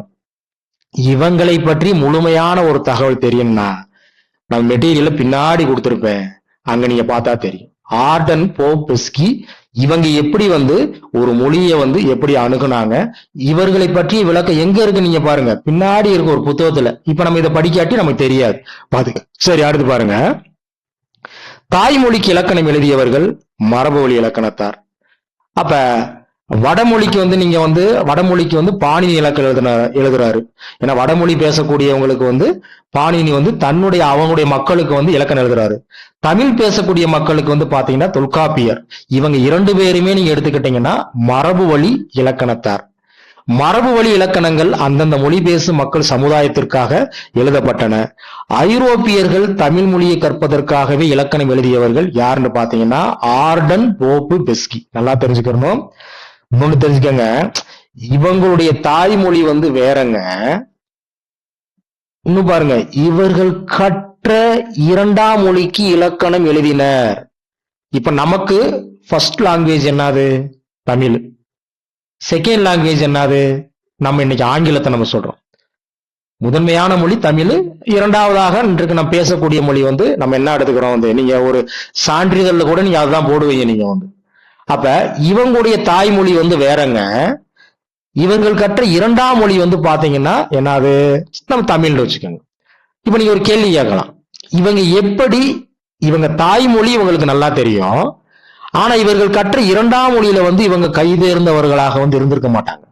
இப்ப நம்ம தாய்மொழி படிச்சிருக்கோம், நம்மனால வந்து ஒரு இலக்கணம், சுயமாக ஒரு இலக்கண நூல் நம்மளால எழுத முடியுதா? இப்ப நம்ம ஒரு மொழிக்கு வந்து இலக்கணம் படைக்கிற ஆற்றல் நமக்கு இருக்கா? இல்ல. அப்ப இவங்க எப்படி எழுதுனாங்கன்னா, நான் ஏற்கனவே சொன்னது மாதிரிதான், மொழியியல் கொள்கையை வந்து வச்சுக்கிறாங்க. நல்லா தெரிஞ்சுக்கங்க. எப்படி உலக அளவுல வந்து போக்குவரத்து சமிக்கைன்னு சொல்லுவாங்க. அதாவது விதிகள் சில இருக்கும், ரூல்ஸ் இருக்கும். இதை எப்படி உலக அளவுல ஒரு விதி இருக்கும். ஏன்னா மொழின்றது நல்லா தெரிஞ்சுக்கிறோனுங்க. திராவிட மொழிகள் மட்டும் ஒரு குடும்பம் கிடையாது. நீங்க எடுத்துக்கிட்டீங்கன்னா உலகத்துல வந்து எல்லா மொழிகளுக்குள்ளேயும் ஒரு ஒற்றுமை இருக்கும். இதே நான் மொழி வரலாறு படிச்சோம்னா ஜப்பான் மொழிக்கு தமிழ் மொழிக்கு நெருங்கிய தொடர்பு இருக்குன்றாங்க. அங்கேக்கு இங்கேக்கு என்ன தொடர்பு நம்ம பாடப்பொருள்ல இருக்கு. அப்ப தங்களுக்கு தெரியாத மொழிகளுக்கெல்லாம் எதை வைத்து இவங்க இலக்கணம் படைத்தார்கள்னா மொழியியல் கொள்கை. அவங்க யாரு? இந்த போவாசு, சபீர் இவங்கெல்லாம் வந்து இலக்கியத்தை அடிப்படையாக வைத்து இலக்கணம் எழுத தலைப்பட்டவர்கள் யாருன்னு பாத்தீங்கன்னா பாருங்க, மரபு வழி இலக்கணத்தார். ஏன்னா தொல்காப்பியரா இருக்கட்டும், நன்னூலா இருக்கட்டும், நம்ம தமிழ் மொழிக்கு இலக்கணம் சொன்னவர்கள் வந்து பாத்தீங்கன்னா இலக்கியத்தை தான் அவங்க வந்து சான்றுகளாக வந்து வச்சுக்கிட்டாங்க. ஆனா மொழியியல் அறிஞர்கள், அமைப்பு மொழியியலாளர்கள் வந்து அவங்க வந்து மொழிக்கு எப்படி இலக்கணம் எழுத தலைப்பட்டார்கள்னா, அதாவது வந்து பேச்சு வழக்கில் இருக்கக்கூடிய மொழிகளை வந்து அவங்க எடுத்துக்கிட்டு அவங்க என்ன பண்றாங்க, ஒரு மொழிக்கு வந்து இலக்கணம் எழுதுறாங்க. இப்ப நீங்க வீரமாமுனி எடுத்து கொடுந்தமிழ் இலக்கணம் எழுதியிருக்கிறார், பேச்சு தமிழுக்கு இலக்கணம் எழுதியிருக்கிறார். பாத்துக்கங்க. இதுதான் வீரமாமுனிவரை நீங்க எடுத்துக்கிட்டீங்கன்னா அவர் வந்து இலக்கண ஆசிரியரா பார்க்கலாம். அதே நேரத்துல வந்து அகராதி எடுத்துக்கிட்டீங்கன்னா தமிழுக்கு அவர் செய்த ஒரு ஒப்பற்ற ஒரு சேவையை நம்ம வந்து பார்க்கலாம். அதே நேரத்துல மொழியியல் சார்ந்த கருத்துக்களையும் நிறைய மாற்றம், எழுத்து மாற்றம், தமிழ் எழுத்துக்களுடைய மாற்றங்களுக்கெல்லாம் வீரமாமுனிவரும் ஒரு காரணம் தான். அந்த தகவலும் பின்னாடி இருக்கு. இதெல்லாம் தமிழ் மொழி தனித்தன்மைகள் உள்ள வரும். மொழியோட அமைப்பை வந்து ஏற்கனவே சொன்னது மாதிரிதான் ஒளியணியல், உருவணியல், தொடரியல் என்ற வகையில் என்ற தலைப்பின் கீழ் ஆராய்வர். பொதுவாக ஒளியியலில் நல்லா தெரிஞ்சுக்கங்க, பொதுவாக ஒளியியலில் நல்லா தெரிஞ்சுக்கிறீங்க, ஒளியணியல் வேறு, ஒளியியல் வேறு, ஒவ்வொன்றுக்கும் நுணுக்கமானது இருக்கும். அதுவும் நம்ம மெட்டீரியல் இருக்கு. இப்போ சின்டெக்ஸ் அப்படின்னா என்ன, ஒவ்வொன்றுக்கும் மொழியியல் சார்ந்த வரிசையா நான் கொடுத்திருப்பேன், அதை படிச்சு பாருங்க. பொதுவாக ஒளியியலில் பேச்சு ஒலிகளின் பிறப்பிடம், எண்ணிக்கை, மொழிகளில் அமைந்துள்ள முறை, பிறவும் ஆகியவற்றை ஆராயப்படுகின்றன. முக்கியமான கருத்து. இப்ப இந்த இடத்துல வந்து இலக்கணம் வந்து உள்ள வருது பாருங்க.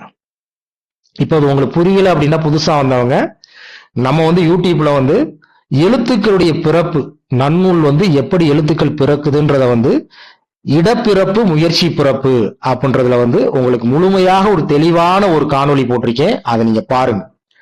இந்த பிஜிடிஆர்பிக்கு படிக்கிறவங்க ஒரு இடத்த நீங்க விட்டுட்டு அப்படியே நீங்க தாவி போனீங்க அப்படின்னா உங்களுக்கு புரியாது. இந்த இடத்துல மிக நுணுக்கமாக தமிழ் எழுத்துக்களுடைய இடப்பிறப்பு, முயற்சி பிறப்பு. இடப்பிறப்புன்றதுக்கு நான் டெமோ கிளாஸ்ல பயங்கரமா நான் ரொம்ப நேரம் விளக்கம் சொன்னேன். நான் வந்து இடப்பிறப்புன்னா ஒண்ணும் கிடையாதுங்க, மார்பு, கழுத்து, மூக்கு, தலை, நாம் சுவாசிக்கக்கூடிய காற்றானது அடிவயிற்றுக்கு சென்று இந்த இடங்கள்ல எல்லாம் வந்து பாத்தீங்கன்னா காற்று வந்து நிலை கொள்ளும், தங்கும். இவ்வாறு தங்கிய காற்று தான் அப்படியே வந்து வாயறைக்கு வரும். வாயறையில இதழ், நாக்கு, பல், அன்னம், இந்த ஒளி உறுப்புகளுடைய முயற்சியால எழுத்துக்கள் பிறக்கும். அப்ப எழுத்துக்களுடைய பிறப்பு வந்து ரெண்டு வகையா பிரிக்கலாம். ஒன்னு இடப்பிறப்பு, இன்னொன்னு முயற்சி பிறப்பு. இடப்பிறப்புன்னா இந்த இதை யாச்சும் மார்பு, கழுத்து, மூக்கு, தலை. முயற்சி பிறப்புன்னா இவங்க 4 பேர் இருக்கிறாங்கல்ல, இதழ், நாக்கு, பல்லு, அன்னம். அன்னம்டா மேல்வாய். இவங்களுடைய முயற்சியால பிறக்கிறதா முயற்சி பிறப்பு. அப்ப பேச்சொலிகளின் பிறப்பிடம், அதோட எண்ணிக்கை, மொழிகளில் அமைந்துள்ள முறை மற்றும் பிறவும் இதெல்லாம் ஆய்வு செய்யறதா பாத்தீங்க அப்படின்னா என்னது, பொதுவாக ஒளியியல்ல வந்து ஆய்வு செய்யறாங்க.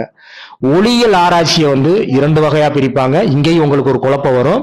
அதாவது வந்து ஒளியியல் ஆராய்ச்சி வேறு, பேச்சொலியை வந்து எத்தனை வகையாக பிரிக்கலாம் நல்லா தெரிஞ்சுக்கங்க.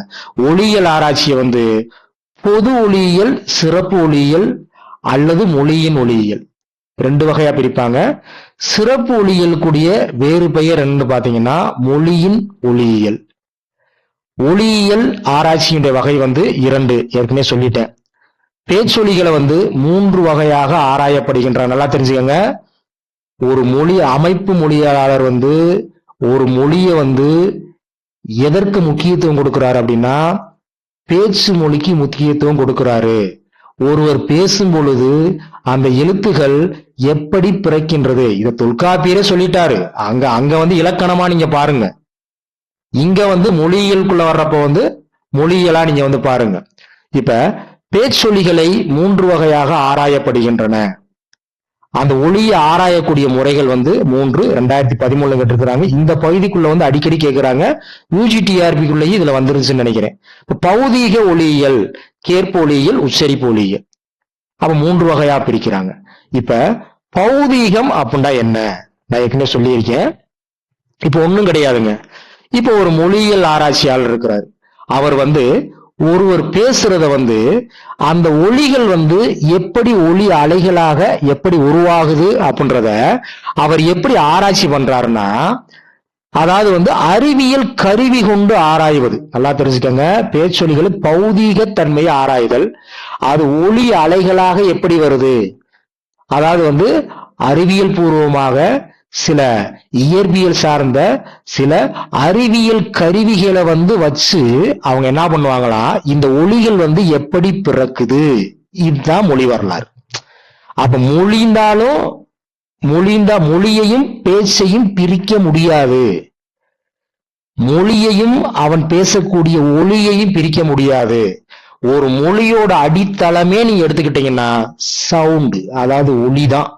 அப்ப ஒருவர் பேசும் பொழுது அந்த பேச்சொலிகளுடைய தன்மை ஆராயிருது, அது ஒளி அலைகளாக எப்படி வருதுன்னு கணக்கிடுவாங்க. இப்ப நல்லா தெரிஞ்சுக்கணும் இதுதான். அப்ப இந்த இயற்பியல் கருவி கொண்டு அறிவியல் கருவி கொண்டு ஆராயக்கூடியதா இந்த பௌதீகம். நல்லா தெரிஞ்சுக்கங்க. அடுத்து பாருங்க, மனிதன் கேட்கும் தன்மையை அடிப்படையாக கொண்டு ஆராயக்கூடிய முறை வந்து பாத்தீங்கன்னா கேட்பொலியியல். இது ஒண்ணும் கிடையாதுங்க. இப்ப நான் வந்து ஒரு மொழியியல் அறிஞன், நான் வந்து ஒரு பேசக்கூடியதை வந்து ஆய்வு செய்யறேன். அதை ஆய்வு எப்படி செய்யறேன் அப்படின்னா, அவர் பேசுவாரு, என் காதால அந்த ஒலியை கேட்டு நான் வந்து என்ன பண்றேன், அந்த மொழியை பத்தி சில குறிப்புகள் வந்து எழுதுறேன். இப்படித்தான் அவங்க பேசுறாங்க, இப்படித்தான் பிறக்குது அப்படின்ட்டு.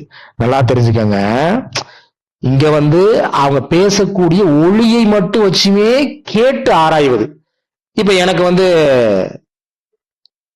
காது கேட்கறதுல வந்து ஒரு 50% குறைபாடு இருக்கு.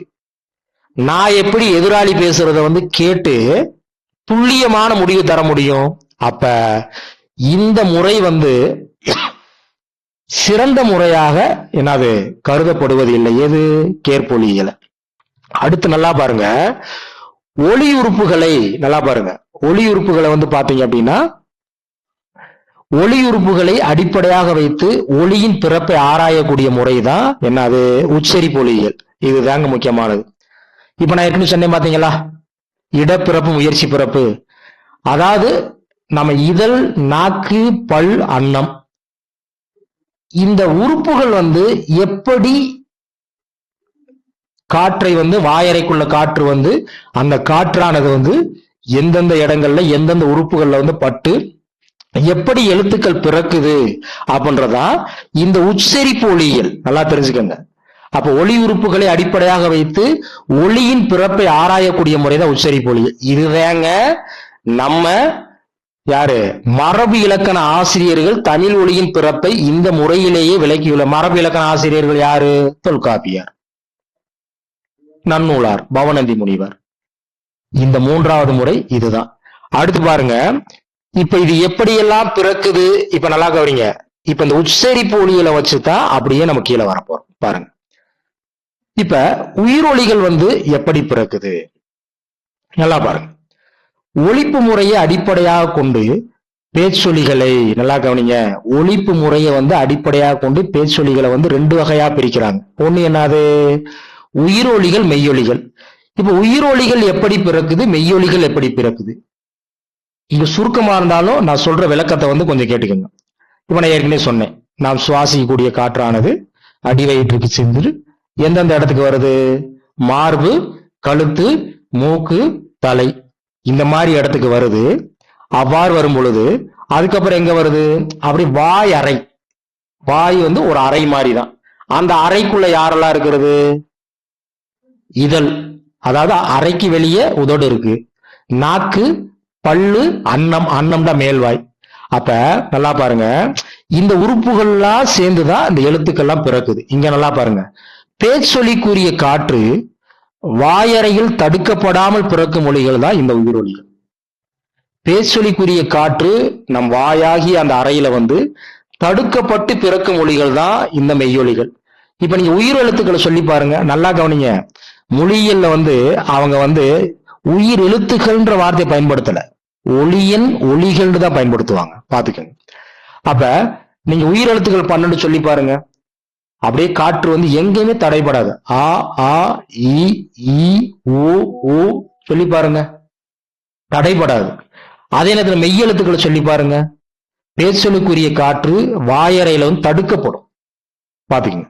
அடுத்து பாருங்க, உயிரொலிகளின் பிறப்பை விளக்குவதற்கு பயன்படுத்தப்படும் முறைகள் 3ங்க. இப்ப நம்ம மேல படிச்சுட்டு அப்படி வரிசையா வரணும். உயிரொலிகளுடைய பிறப்பை விளக்குவதற்கு பயன்படுத்தக்கூடிய முறைகள் 3. நம்ம ஏற்கனவே என்ன சொன்னோம், காற்று தடுக்கப்படாது எந்த இடத்துலயும். ஆனா அதே உயிரொலிகளை பிறப்பை விளக்குவதற்கு பயன்படும் முறைகள் 3. ஒண்ணு பாருங்க, ஒலிப்பானாக செயல்படும் நாக்கினுடைய பகுதி. நாக்கினுடைய பகுதினா நாக்கு நாக்க 3 வகையா பிரிக்கலாம். அதாவது முதல்னா, இடைனா, கடைனா. டெமோ கிளாஸ்ல சொன்னேன்.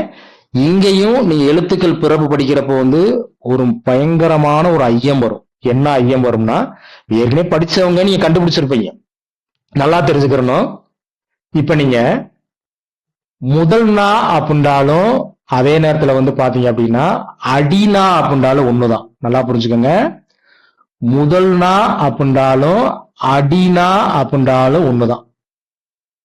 இப்ப நீங்க ஒரு தென்னை மரம் இருக்குன்னு வச்சுக்கோங்க, தென்னை மரத்தினுடைய முதல் அப்படின்னா நீங்க உச்சியை காட்டக்கூடாது. எங்க அந்த மரம் தொடங்குது, வேர்பகுதி இருக்கு பாத்தீங்களா, அதான் தொடக்கம். அங்க இருந்துதான் அந்த மரம் வளர்ந்துருக்கும். அப்ப அதான் முதல். அதே நேரத்துல பாத்தீங்கன்னா அடின்னா என்னது, அடினாண்டாலும் அந்த மரத்தின் அடிப்பகுதி என்னது, அதுதான். இடைனா அப்படின்றாலும் நடுநாண்டாலும் ஒண்ணுதான். அடுத்து பாருங்க, கடைநாண்டாலும் நுனிநாண்டாலும் ஒண்ணுதான். நல்லா தெரிஞ்சுக்கங்க. இதெல்லாம் எழுத்துக்கள் பிறப்பு படிக்கிறப்ப நீங்க நல்லா புரிஞ்சுக்கிட்டீங்கன்னா நம்மளை எப்படி போட்டு குழப்பினாலும் நீங்க அடிச்சிருவீங்க நீங்க அப்ப நல்லா தெரிஞ்சு, நுனினானாலும் அதே நேரத்துல பாத்தீங்க அப்படின்னா என்னது பாத்தீங்க, சரிங்களா? பாருங்க, முதல் நாண்டாலும் அதே நேரத்துல பாத்தீங்கன்னா முதல் நாண்டாலும் கடை நாண்டாலும், மன்னிக்கணும், அடினா. பாருங்க ஒரு குழப்பம் வருது. அடிநாண்டாலும் முதல் நாண்டாலும் ஒண்ணுதான், இடைநாண்டாலும் நடுநாண்டாலும் ஒண்ணுதான், நுனிநாண்டாலும் கடை நாண்டாலும் ஒண்ணுதான். வச்சுக்கோங்க, மறந்துடக்கூடாதுங்க. இதை வச்சாதான் அங்க உங்களுக்கு புரியும். இப்ப நல்லா பாருங்க, ஒலிப்பானாக செயல்படும் நாக்கினுடைய பகுதி. பகுதினா பாட்டு. அப்ப நாக்க 3 வகையா பிரிக்கலாம், முதல்னா, இடைனா, கடைனா. வேறு பெயர்கள் பக்கத்தில் எழுதி வச்சுக்கோங்க. நாக்கு அன்னத்தை மேல் நோக்கி எழுகின்ற உயரத்தினுடைய அளவு. இப்ப இதை வச்சுதான் கீழே வளர்க்க வரும். ஒரு நாக்கானது அப்படியே ஒரு கற்பனைக்கு போயிருங்க. நம்ம வாயறைக்குள்ள நாக்கு இருக்குன்னா அப்படியே பாருங்க, நாக்கு அப்படியே அடியில படுத்து கிடக்கும், பள்ளத்துல இருக்கும். அப்படியே பாத்தீங்கன்னா கொஞ்சம் மேலே எழும். அந்த உயரம் நீங்க வித்தியாசம், நீங்க சிறப்பு லகரம் சொல்லி பாருங்க, 3 லகரம் சொல்லி பாருங்க. சிறப்பு லகரம் நம்ம உள்ள வளைச்சு சொல்லுவோம், பொதுலகரம் கொஞ்சம் முன்னாடி, அதுக்கப்புறம் இயல்புல முன்னாடி, இந்த மாதிரிதான். அடுத்து இதழ்களுடைய அமைப்பு. நீங்க உயிரொலிகளை நீங்க சொல்லி பார்த்தீங்க அப்படின்னா இந்த 3 முறைகளுக்குள்ள அடங்க.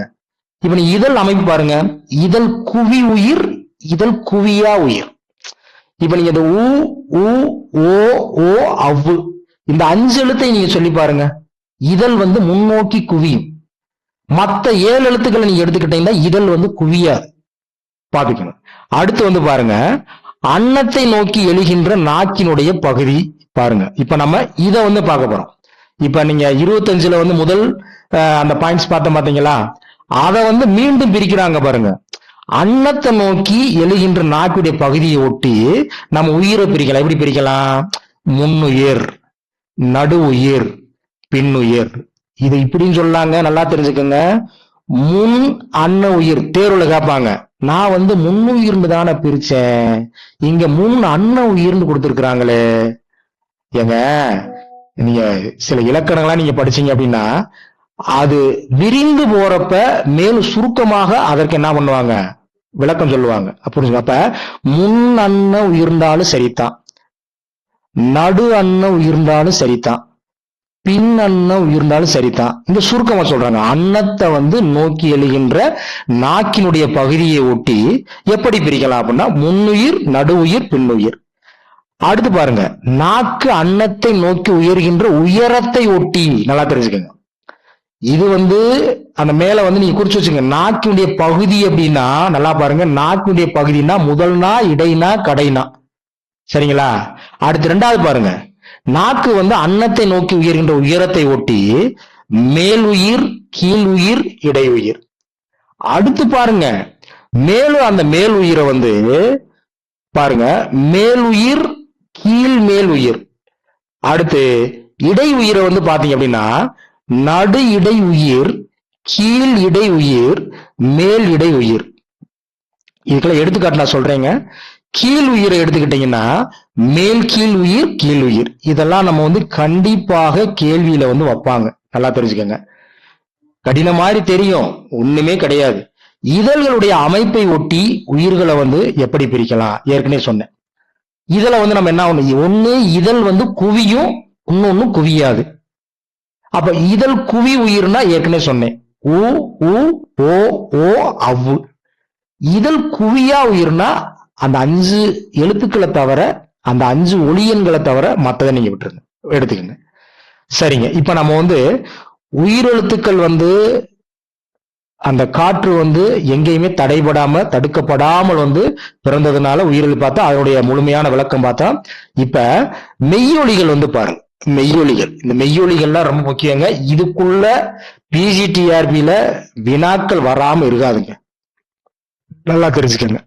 இப்ப நல்லா பாருங்க, ஒளி உறுப்புகள் அதிர்ந்தோ, காற்றை அடைத்தோ, வெளிவரும் காற்றை அதிர செய்தோ பிறக்கக்கூடிய ஒளிகள் தான் மெய்யொலிகள். ஒளி உறுப்புகள் என்ன சொன்னேன் நான் வந்து இதழ், நாக்கு, பல்லு, அன்னம். நல்லா தெரிஞ்சுக்கணும். இடப்பிறப்பு, முயற்சி பிறப்பு. இங்க ஒளி உறுப்புகள்னா நம்ம இதைத்தான் கணக்கு வச்சுக்கணும், நல்லா தெரிஞ்சுக்கோங்க. அப்ப ஒளி உறுப்புகள் வந்து ஒண்ணு அதிர்ந்தோ, இல்ல வந்து அந்த ஒளி உறுப்புகள் வந்து காற்றை வந்து வெளியில வரவிடாம அடைத்தோ, வெளிவரும் காற்றை வந்து இல்ல அதிர செய்தோ, இப்படியெல்லாம் இந்த விதிகளுக்குள்ளதேங்க இந்த மெய்யொலிகள் பிறக்கும். அந்த மெய்யொலிகளின் பிறப்பை வந்து பாருங்க, பாருங்க மெய்யொலிகளின் பிறப்பு முயற்சியையும் நல்லா தெரிஞ்சுக்கோங்க. நீங்க புத்தகத்திலாம் இந்த விளக்கம் இருக்காது, நம்ம இலக்கணம் வந்து படிச்சதுனால இதை கொண்டு வந்து பொறுத்துரும். அப்ப முயற்சி பிறப்புன்னா என்ன சொன்னேன் நான் வந்து இதழ், நாக்கு, பல், அன்னம் இந்த உறுப்புடைய முயற்சியினாலையும். பிறப்பிடம்னா என்ன சொன்னேன், இப்ப நீங்க வந்து உங்ககிட்ட கேட்கிறேன், மெய்யெழுத்துக்கள்ல வல்லினம் வந்து எந்த இடத்துல பிறக்குது, மார்பு பகுதியில. மெல்லினம் எங்க பிறக்குது, மூக்குல பிறக்குது. இடையினம் எங்க பிறக்குது, கழுத்துல பிறக்குது. ஆயுத எழுத்து எந்த இடத்துல பிறக்குது, தலைப்பகுதியில பிறக்குது, தலையில பிறக்குது.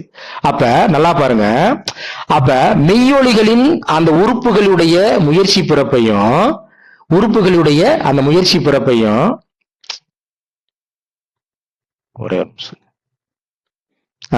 உறுப்புகளுடைய முயற்சி பிறப்பும் பிறப்பிடத்தையும், பிறப்புன இடப்பிறப்பு, ஒளி அறையையும் கொண்டு கீழ்கண்டவாறு வகைப்படுத்தலாம். ஒளிப்பு அறையையும், ஒளிப்பு அறைன்னா ஒண்ணும் கிடையாதுங்க. ஒளிப்பு அறை அப்படின்னா நம்முடைய அந்த வாயறை தான், வேற ஒண்ணும் கிடையாது. நல்லா கவனிங்க. இப்ப அடைப்பொலி அப்படின்னா என்ன, உரசொலி அப்படின்னா என்ன, மூக்கொலி அப்படின்னா என்ன, எல்லாத்துக்குமே மிக நேர்த்தியான விளக்கங்கள் இருக்கும். அப்படியே நம்ம வந்து மூக்கொலின்னா நமக்கு தெரியும். மருங்கொலினா ஏற்கனவே சொன்னேன், மருங்குண்டா பக்கம். சரிங்களா? மருங்குண்டா பக்கம். ஆடொலிகள்னா ஒண்ணும் கிடையாது, இந்த இற்று இருக்கு பாத்தீங்களா, நாட்டுப்பற்று, அந்த அதுதாங்க பாத்துக்கோங்க. ஆடொலின்றது ட்ரில்ஸ். அரை உயிர் ஒலிகள்னா ஒண்ணும் கிடையாதுங்க.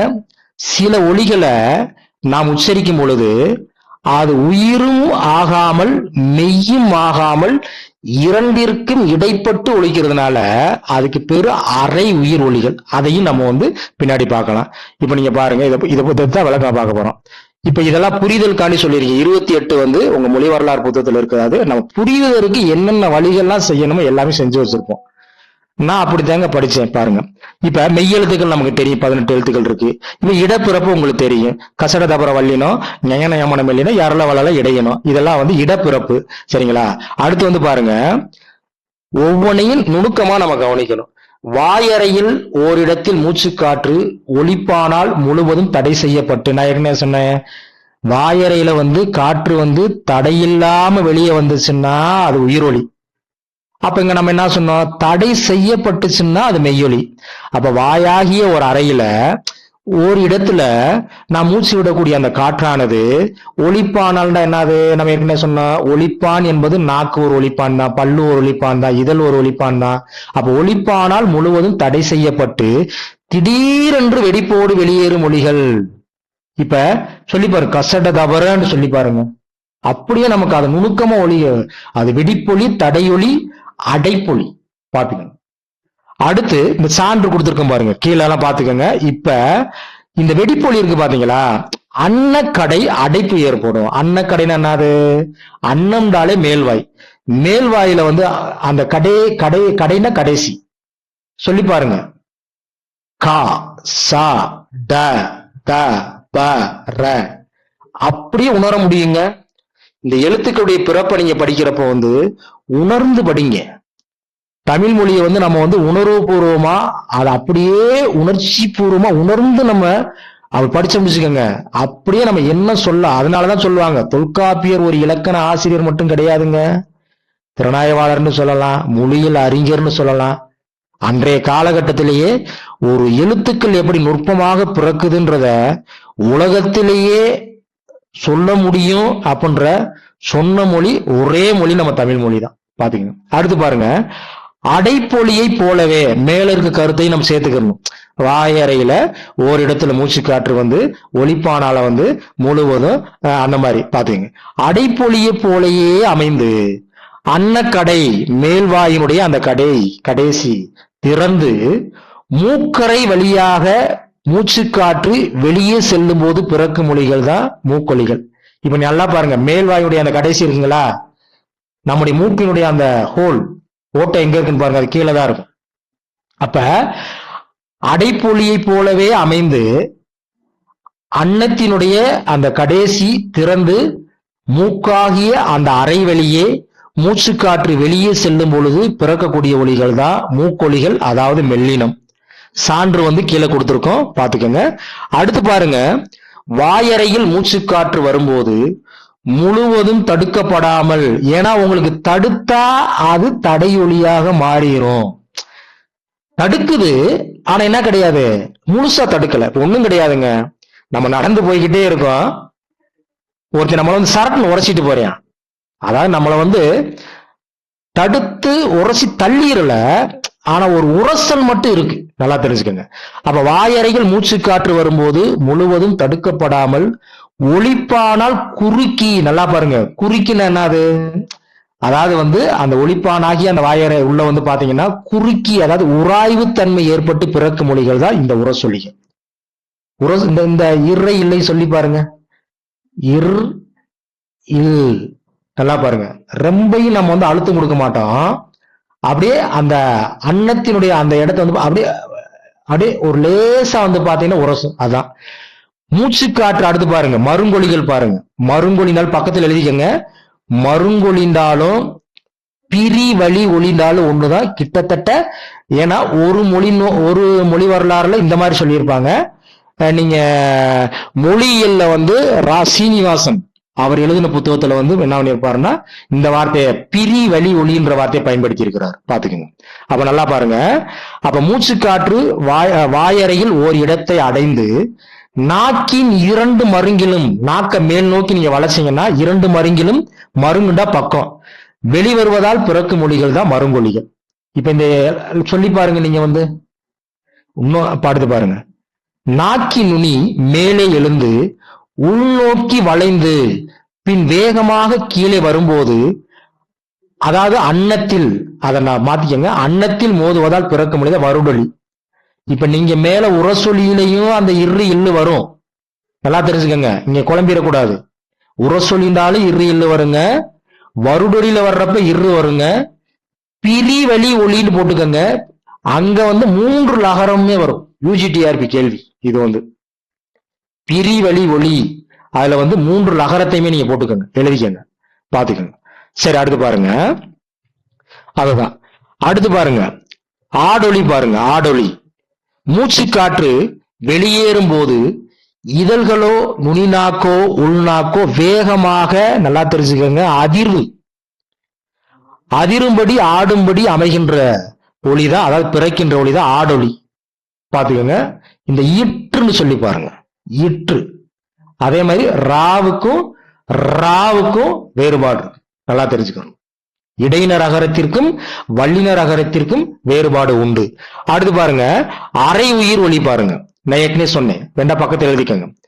அரை உயிர் ஒளினா உயிரும் ஆகாமல் மெய்யும் ஆகாமல் இரண்டிற்கும் இடைப்பட்ட ஒரு ஒளியாக ஒலிக்கிறதுனாலதான் இந்த ஈயும் இவ்வும் அரை உயிர் ஒளிகள். அதே நேரத்துல இந்த ஈயும் இவ்வும் சில நேரம் இலக்கண முறைப்படி ஒரு கேள்வி கேட்பாங்க. யாராச்சும் சொல்லுங்க பாப்போம். இலக்கண முறைப்படி ஒரு கேள்வி கேட்டா இந்த ஈயை வச்சு என்ன இவ்வவும் என்ன சொல்லலாம் நம்ம? உடம்படும் மெய்கள். சரிங்களா?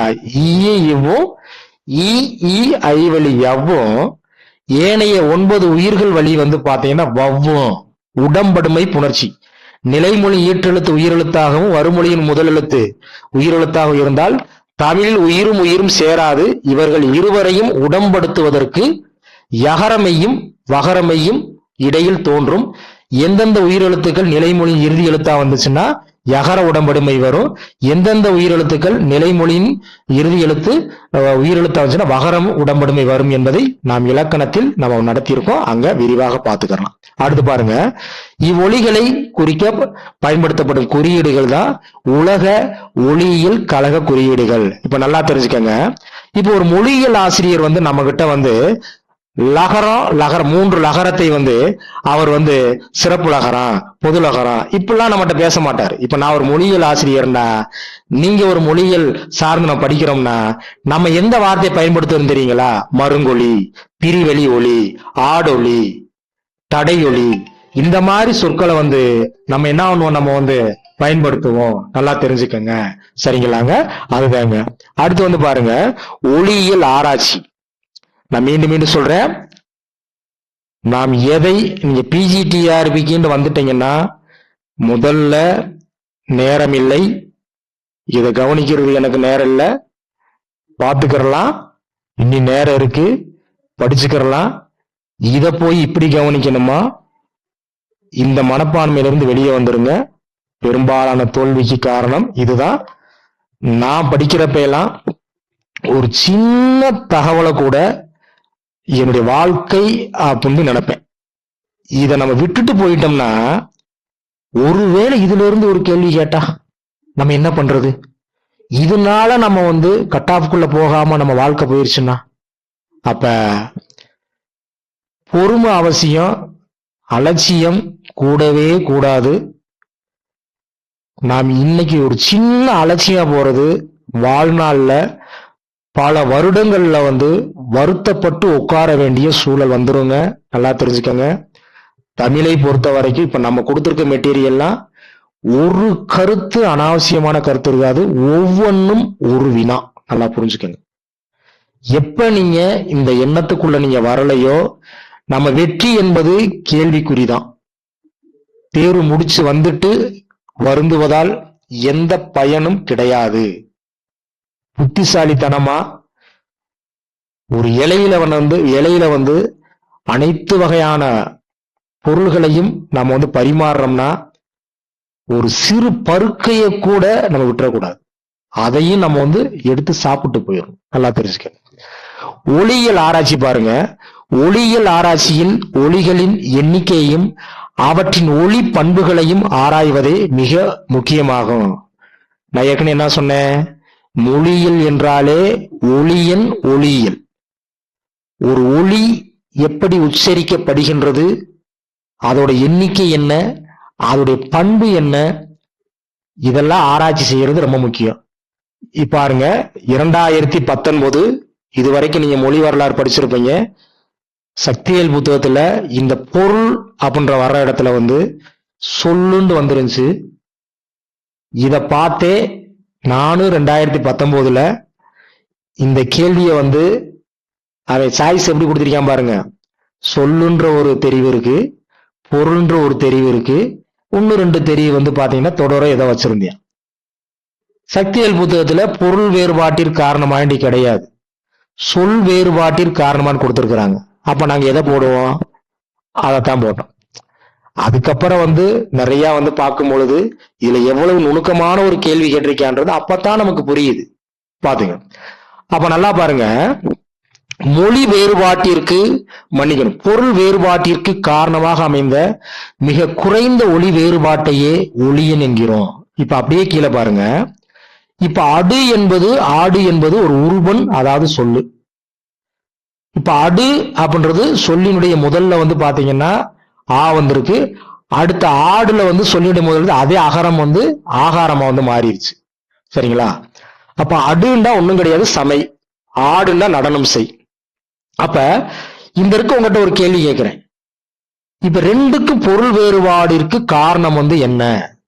அப்ப பொருள் வேறுபாட்டிற்கு காரணமாக அமைந்த மிக குறைந்த ஒளி வேறுபாட்டையே, மிக குறைந்த ஒளி வேறுபாடுனா என்னது? அகரமும் ஆகாரமும் பிறக்கக்கூடிய முறையெல்லாம் ஒண்ணுதான். இரண்டுமே அங்காப்பு, வாய் திறக்கிறதுனாலதான் பிறக்குது. ஆனா இங்க எப்படி வேறுபடுது? மிக குறைந்த வேறுபாடு என்ன? ஆ என்பது ஒரு மாத்திரை உடைய ஒரு ஒளியன், ஆ என்பது 2 மாத்திரையில் ஒலிக்கக்கூடிய ஒரு நெட்டொளியன், அதாவது வந்து நெடில் உயிர். அப்ப பாருங்க, பொருள் வேறுபாட்டிற்கு காரணமாக அமைந்த மிக குறைந்த ஒளி வேறுபாட்டையே நம்ம என்ன சொல்றோம்? ஒளியண்டு வச்சு கேள்வி கேட்கலாம். டேஸ் வேறுபாட்டிற்கு காரணமாக அமைந்த மிக குறைந்த ஒளி வேறுபாட்டையே ஒளியன் என்கிறோம் அப்படின்னா பொருள் வேறுபாட்டிற்கு. அப்ப இந்த இடத்துல 2 விதமான கேள்வி இருக்கு. கேள்வி கேட்டா இப்படித்தான் கேட்பாங்க, நல்லா தெரிஞ்சுக்கங்க. 2019 ஒரு விதமா கேள்வி கேட்டாங்க, இப்ப என்ன பண்ணலாம்? ஒரு விதமா கேள்வி கேட்கலாம். அப்ப நம்ம எப்ப படிச்சாலும் ஒரு கேள்வி வந்து எப்படி தொடுப்பார்கள் அதை நீங்க கண்டுபிடிச்சிட்டீங்கன்னா, அந்த ரகசியத்தை கண்டுபிடிச்சிட்டீங்கன்னா நம்ம வெற்றியாளர். நல்லா தெரிஞ்சுக்கங்க.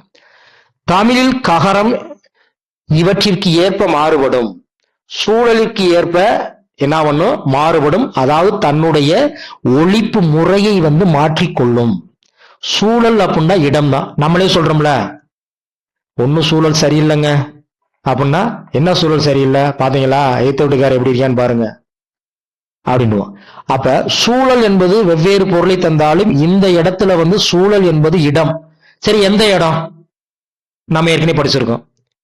மொழிக்கு முதல் இடை கடை. முதல்ல வந்தா முதலிடம், இடையில வந்தா இடையில, கடைசியில வந்தா கடை.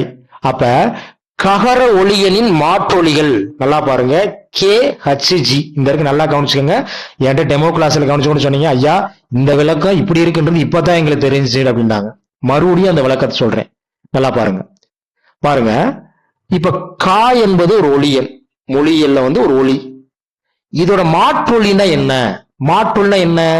தன்னுடைய ஒளியை விட்டுட்டு வேறொரு ஒளியாக அது ஒளிச்சாலே அது மாற்றொலி.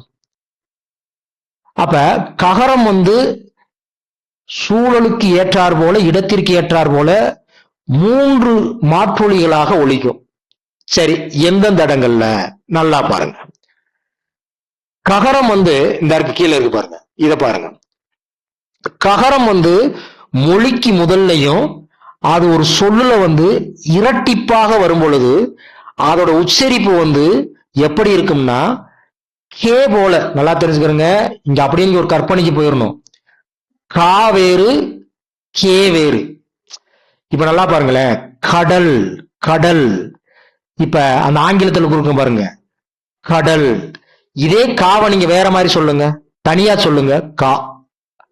அதே மாதிரி கடல். இன்னொன்னா தெரிஞ்சுக்க, நான் ஏற்கனவே ஒரு கருத்து சொன்னேன், மாற்றொலிகள் வந்து வடிவம் பெறாது. நல்லா தெரிஞ்சுக்கங்க, மாற்றொலிகளை வந்து நாம் சொல்வதற்கு உச்சரிப்புக்கு மட்டும்தான் பயன்படுத்துவோம், அது வடிவம் பெறாது. கடல் அப்படின்றப்ப கா கா, கடல் கடல் கடல்ன்றப்ப வந்து சொல்றதுக்கு பயன்படுத்துவோம், உச்சரிப்பு பயன்படுத்துவோம், வடிவம் பெறாது. இப்ப அடுத்தது பாருங்க, இரட்டித்த விடம் சொன்னமா? அப்ப நல்லா பாருங்க, பக்கம் கா, பக்கம் பக்கம், நல்லா தெரிஞ்சுக்கங்க. அப்ப இரட்டித்த இடத்துல வந்து அது எப்படி ஒலிக்கும்னா கா போல ஒலிக்கும். இப்ப அடுத்து ரெண்டாவது கருத்து பாருங்க, இரண்டு உயிர்களுக்கு இடையில வர்றப்ப, இப்ப நீங்க இந்த இருக்கு புத்தகத்துல எப்படி கண்டுபிடிக்கணும் பாருங்க. இப்ப தமிழையே நம்ம எடுத்துக்கிருவோம். இப்ப பகல் இருக்கு பாத்தீங்களா, பக்கத்துல எழுதிக்கங்க. இப்ப பிரிங்க, இப்ப பிரிச்சீங்கன்னா இப்பு கூட்டல் ஆ வருதா, அப்படி காவை பிரிங்க, இக்கு கூட்டல் ஆ வருதா, இப்ப பிரிங்க, இப்பு கூட்டல் ஆ வந்துருச்சு. அதுக்கப்புறம் இக்க பிரிங்க, இக்கு கூட்டல் ஆ வந்துருச்சு. இப்ப இப்புக்கும் மன்னிக்கணும், அகரத்திற்கும் இந்த பக்கம் அகரத்திற்கும் இடையில இக்கு இருக்கும் பாருங்க. அப்ப இரண்டு உயிர்களுக்கு இடையில வர்றப்ப ககரம் வந்து எப்படி ஒலிக்குதுன்னா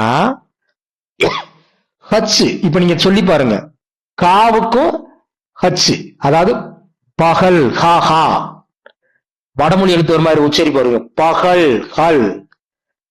இப்ப நம்ம சொல்லுவோம், ஆனா அதே நேரத்துல வந்து மாற்றொலிகள் வந்து நல்லா தெரிஞ்சுக்கங்க, மாற்றொலிகள் வந்து வடிவம் பெறாது, நல்லா தெரிஞ்சுக்கங்க. இப்ப நீங்க தமிழ்ல பகல்னு எழுதுவீங்க, அந்த எழுத்து வந்து ஹாவா, கா, அது வந்து உண்மையிலே உச்சரிப்பு அது வந்து கா, தெரிஞ்சுக்கங்க. அடுத்து பாருங்க தங்கம். இப்ப நல்லா பாருங்க, கா தங்கம் கம், மெல்லெழுத்தை அடுத்து வரும் பொழுது ஜி போன்று ஒலிக்கின்றது, மெல்லெழுத்து. இப்ப நல்லா பாருங்க, தங்கம். இப்ப தா இங் கா கா கா, நல்லா பாருங்க, தங்கம். இப்ப நம்ம வந்து அந்த இடத்துல கா, அதோட உண்மையான உச்சரிப்பு கா தான். நம்ம மாற்றொலியாக எழுதுறப்ப என்ன பண்றோம், சொல்றப்ப என்ன பண்றோம், தங்கம் கம் கா. இதேங்க நுணுக்கமான ஒரு விளக்கம், இதை புரிஞ்சுக்கங்க. இதை ஏன்னா கூற்றுல கேட்பாங்க. இப்ப நம்ம இந்த இருக்கு தப்பா என்ன வரைஞ்சுக்கிறோம், அதாவது மொழிக்கு முதல்ல இரண்டு கே போன்று எழுதுறோம்ல, கடல் பக்கம், வடிவம் பெறுகின்றது என தவறாக புரிந்து கொள்வோம், தவறு. கீழே வந்து மொழி வரலாறுல ஒரு கருத்து இருக்கும், ககரத்திற்கு மாற்றாக வரக்கூடிய இந்த மூன்று ஒலிகளையும் நம் மாற்றொலிகளாக வந்து பேச்சு வழக்கில் பயன்படுத்துவோம். ஆனால் என்ன பண்ண மாட்டோம், நம்ம வந்து இது வடிவம் பெறாது அப்படின்றது கீழே ஒரு கருத்து இருக்கும், ஒரு பாயிண்ட்ஸே இருக்கு, பாத்துக்கலாம். சரி, அடுத்து பாருங்க, பொருள் வேறுபாட்டிற்கு காரணமாக அமைந்த ககர ஒலியின் சூழலுக்கு ஏற்ப மாறுபடு வடிவம் வந்து என்ன, மூன்று வடிவம், கே ஹச் ஜி, நல்லா தெரிஞ்சுக்கங்க. இவை ககர ஒலியின் மாற்றொலிகள். அடுத்து மொழி வரலாறுக்கு இருக்கக்கூடிய ஒரு முக்கியமான ஒரு வரையறை பாருங்க, ஒளியனியல் அப்படின்னு பாருங்க. மொழிகளில் ஒலிகள் எவ்வாறு முறைப்படி ஒழுங்கமைக்கப்பட்டுள்ளன என்பதை குறித்து ஆய்வு செய்யக்கூடிய துறை தான் மொழியியல் வரையறைப்படி அதை வந்து ஒளியனியல் அப்படின்னு சொல்லுவாங்க. இப்ப நீ ஒரு கேள்வி கேட்கலாம், அப்ப இலக்கணத்துல என்னங்க சொல்லுவாங்க, எழுத்தியல். நல்லா தெரிஞ்சுக்கங்க, ஒளி என்றாலும் எழுத்துண்டாலும் ஒண்ணுதான். இலக்கணத்துல எழுத்தியல்னு சொல்றோம், மொழி வரலாறுல மொழியியல் ஒளியனியல்னு சொல்றோம். இப்ப தொல்காப்பியர் வந்து எழுத்தியல் என்ன சொல்றாரு, எழுத்தியல் நன்னூலார் எடுத்துக்கிட்டே தொல்காப்பியர் எடுத்துக்கிட்டு எழுத்தியல் வந்து உயிரெழுத்துக்கள் என்ன எத்தனை, உயிர் 12, அதுல வந்து உயிர் குறில் உயிர் நெடில், அதுல மெய்யெழுத்துக்கள் எத்தனை, இதைத்தானே நம்ம எழுத்தியல்ல படிக்கிறோம். இங்க அதே மாதிரிதான். அப்ப மொழிகளில் ஒலிகள் எவ்வாறு முறைப்படி ஒழுங்கமைக்கப்பட்டுள்ளன என்பது குறித்து ஆய்வு செய்யும் முறைதான் துறைதான் பாத்தீங்கன்னா இந்த ஒளியனியல். உயிரெழுத்துக்கள் 12 குறிப்பு பாருங்க, ஒளியனியல் ஒலிப்பியல் என்பது வேறு வேறு, நல்லா தெரிஞ்சுக்கிறணும். ஒளியனியல் என்பது அந்த மொழியில் இருக்கக்கூடிய அந்த எழுத்துகள் எப்படி முறையாக ஒழுங்கமைக்கப்பட்டுள்ளன. இப்ப தமிழ் மொழியில வந்து ஏன் உயிரெழுத்துக்களை முன்னாடி வச்சாங்க, அதுல ஏன் குறில் எழுத்துக்களை ஏன் முன்னாடி வச்சாங்க, அதை தொடர்ந்து ஏன் நெடில் எழுத்துக்களை வச்சாங்க, மெய்யெழுத்துக்களை வந்து உயிரெழுத்துக்களுக்கு பின்னாடி ஏன் வச்சாங்க, அதுல ஏன் வல்லினத்தை ஏன் அப்படி சொல்றாங்க, ஒவ்வொன்றுக்கும் காரணங்கள் உண்டு. நீங்க எழுத்துக்களுடைய நன்னூலார் வந்து பாத்தீங்கன்னா விவரமா சொல்லியிருப்பாரு, தொல்காப்பியர் சொல்லியிருப்பாரு, நல்லா புரிஞ்சுக்கணும், பாத்துக்கோங்க. ஒலிப்பியல் என்பது வேறு. ஒலிப்பியல் அப்படின்னா பொனட்டிக்ஸ். பொனட்டிக்ஸ்னா ஒரு ஒலியை வந்து எப்படி உச்சரிக்கப்படுகின்றது, நல்லா தெரிஞ்சுக்கணும், பாத்துக்கோங்க. ரெண்டும் வேறு வேறு. மொழியியல் படிக்கிறப்ப இந்த துறை சார்ந்த சில சொற்கள் நான் பின்னாடி இதிலே கொடுத்திருப்பேன், அந்த பக்கத்தெல்லாம் நீங்க கொஞ்சம் நல்லா படிச்சுக்கங்க. இதை வச்சு கேள்வி கேட்கலாங்க, நல்லா தெரிஞ்சுக்கங்க. பொனட்டிக்ஸ் என்பது கீழே கொடுத்திருப்பியான். ஒளியியல், ஒளியனியல், ஒலிப்பியல். நல்லா பாருங்க, ஒளியியல் வேறு, ஒலிப்பியல் வேறு, ஒளியனியல் வேறு, தொடரியல் வேறு, உருவனியல் வேறு, ஒவ்வொன்றுக்கும் நிறைய இருக்கும், பாத்துக்கோங்க. அப்ப நல்லா கவனிங்க. 44 பாருங்க. ஒளியன்களின் வரன்முறைகள். ஒரு மொழியை பற்றி, ஒரு மொழியோட அமைப்பை பற்றி நாம் தெளிவாக தெரிந்து கொள்ளணும் அப்படின்னா இந்த வரையறைகள் தெரிஞ்சிருக்கணும்.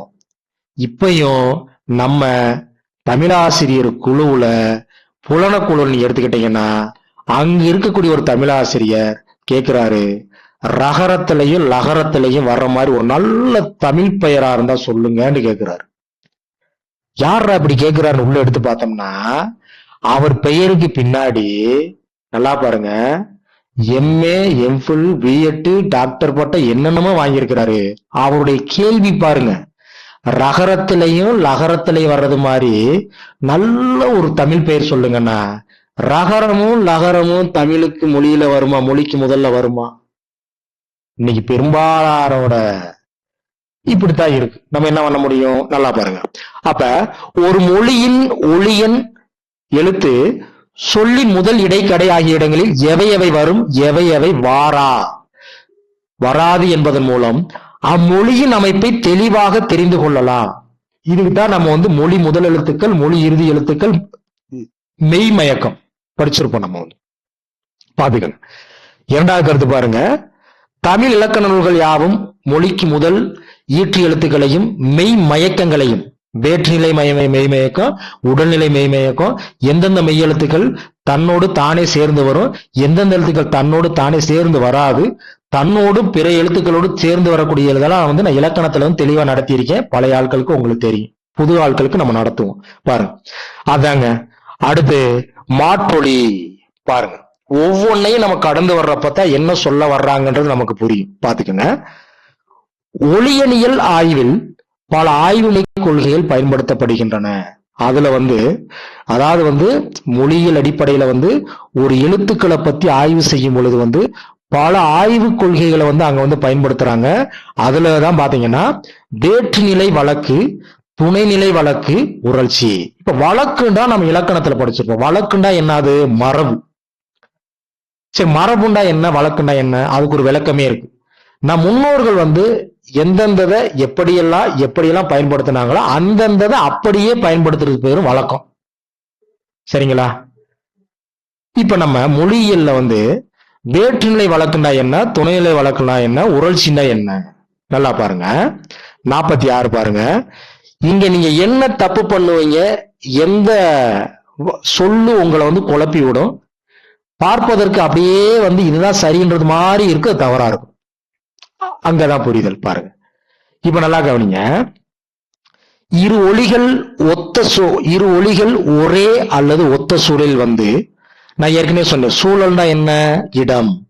இடம்டா என்ன? ஒண்ணு முதல்ல வரலாம், இடையில வரலாம், கடையில வரலாம். அப்ப இரண்டு ஒலிகள் ஒரே அல்லது ஒத்த சூழல் சொற்களை வேறுபடுத்தினால், இந்த இருக்கு இப்படி கூட எழுதிக்கங்க, பொருள் கூட போட்டுக்கங்க. சரிங்களா? சொற்களை வேறுபடுத்தினால் அவை வருகின்ற வழக்கினுடைய பொருள் என்ன வழக்குல வருது? இப்ப நல்லா பாரு, கீழே எடுத்துக்காட்டு பாருங்க. இப்ப எடு ஏடு ரெண்டு ஒரே சூழல்ல வந்திருக்கு. என்ன சூழல்ல வந்திருக்கு? ஒரே இடத்துல வந்திருக்கு. எங்க வந்திருக்கு? முதல்ல வந்திருக்கு. ஒத்த சூழல்ல வந்திருக்கு இரண்டு ஒலிகள். என்னது? ஏ என்று சொல்லக்கூடிய ஒளியன், உயிர் ஒளியன் குறில். அடுத்து ஏ என்று சொல்லக்கூடிய உயிர் நெட்டொலியன். ரெண்டு ஒரே சூழல்ல முதல்ல வந்திருக்கு. ஆனா அது எதை வேறுபடுத்துது? அந்த சொற்கன்ற இடத்துல போட்டுக்கோங்க, பொருள் கூட போட்டுக்கோங்க. இது இந்த மாதிரி பொருளை வேறுபடுத்துச்சுன்னா அது எந்த நிலையில, எந்த வழக்குல வருது? வேற்று நிலை வழக்கு. நல்லா தெரிஞ்சுக்கிறணும், குழம்பிடக்கூடாது. அப்ப இந்த இருக்கு நம்ம என்ன பண்ணணும் தெரியுங்களா? ஒரே சூழல் அப்படின்றப்ப அது துணை தானே வரும், நம்ம குழம்புவோம். இல்ல நம்ம என்ன பண்ணுவோம், கீழே உறழ்ச்சின்னு ஒண்ணு இருக்கு, இதுவும் கிட்டத்தட்ட ஒரே மாதிரி வழக்கம் இருக்கும். பாத்துக்கோங்க. அடுத்து பாருங்க பாருங்க துணைநிலை வழக்குன்னா என்னன்னு பாருங்க. ஒத்த சூழலில் வராமல் வெவ்வேறு சூழலில் வரும் ஒலிகள் தம்முள் ஒலி ஒற்றுமை பெற்றிருந்தால் அவற்றை ஓர் ஒலியனின் மாற்றொலிகள். இப்ப நல்லா பாருங்க, கா ஒரே சூழல்ல வந்துச்சா, மொழிக்கு முதல்ல மட்டும் வந்துச்சா? மொழிக்கு முதல்லையும் வந்துச்சு, இடையிலையும் வந்துச்சு, கடையிலையும் வந்துச்சு. அப்ப ஒத்த சூழலில் வராமல் வெவ்வேறு சூழலில் வரும் ஒலிகள் தம்முள் ஒலி ஒற்றுமை பெற்றிருந்தால் அவற்றை ஓர் ஒலியனின் மாற்றொலிகள் அப்படின்னு சொல்லுவோம். சரி, அவ்வாறு வரக்கூடிய அந்த மாற்றொலிகள் எப்படி வரும்? நல்லா பாருங்க. கே ஹச் ஜி இது ஒரே சூழல்ல வராது, முதல்லையும் வரும், இடையிலேயும் வரும், கடையிலேயும் வரும். மூன்று மாற்றொலிகளும் ஒன்றுக்கொன்று துணையாக நின்று ஒலியன் கேயின் வரைமுறையை முழுமையாக தருகின்றது. எனவே இவை இவ்வழக்கில் வருவதாக கொள்ள வேண்டும். எது? துணைநிலை வழக்குல. அப்படியே 47வது கேள்வி அப்படி பொருத்தி பாருங்க. இப்ப ககரம் இந்த எழுத்து ஒரே சூழல்ல வரல, ஆனா இருந்தாலும் தமக்குள்ள ஒலி ஒற்றுமை இருக்கு. கா கே, ஹச் ஜி, சரிங்களா?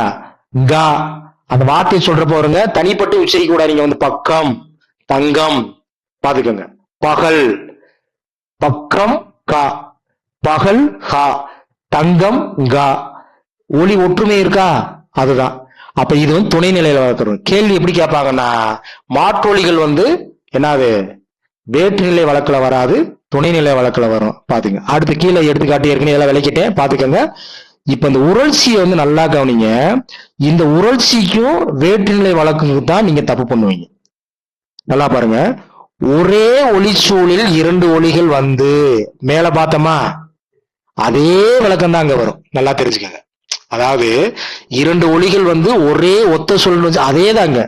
ஒரே ஒளி சூழல்ல இரண்டு ஒலிகள் சொல் வேறுபாடோ பொருள் வேறுபாடோ இன்றி ஒரு சொல்லின் இருவகை உச்சரிப்பாக கருதப்பட்டால், இப்ப நல்லா பாருங்க, பழம் பழம் ஒரே சூழல்ல வந்துச்சுங்களா, அதே நேரத்துல வேற்றுநிலை வழக்கு நீங்க பாருங்க, எடு ஏடு இது ஒரே சூழல்ல தான் வருது.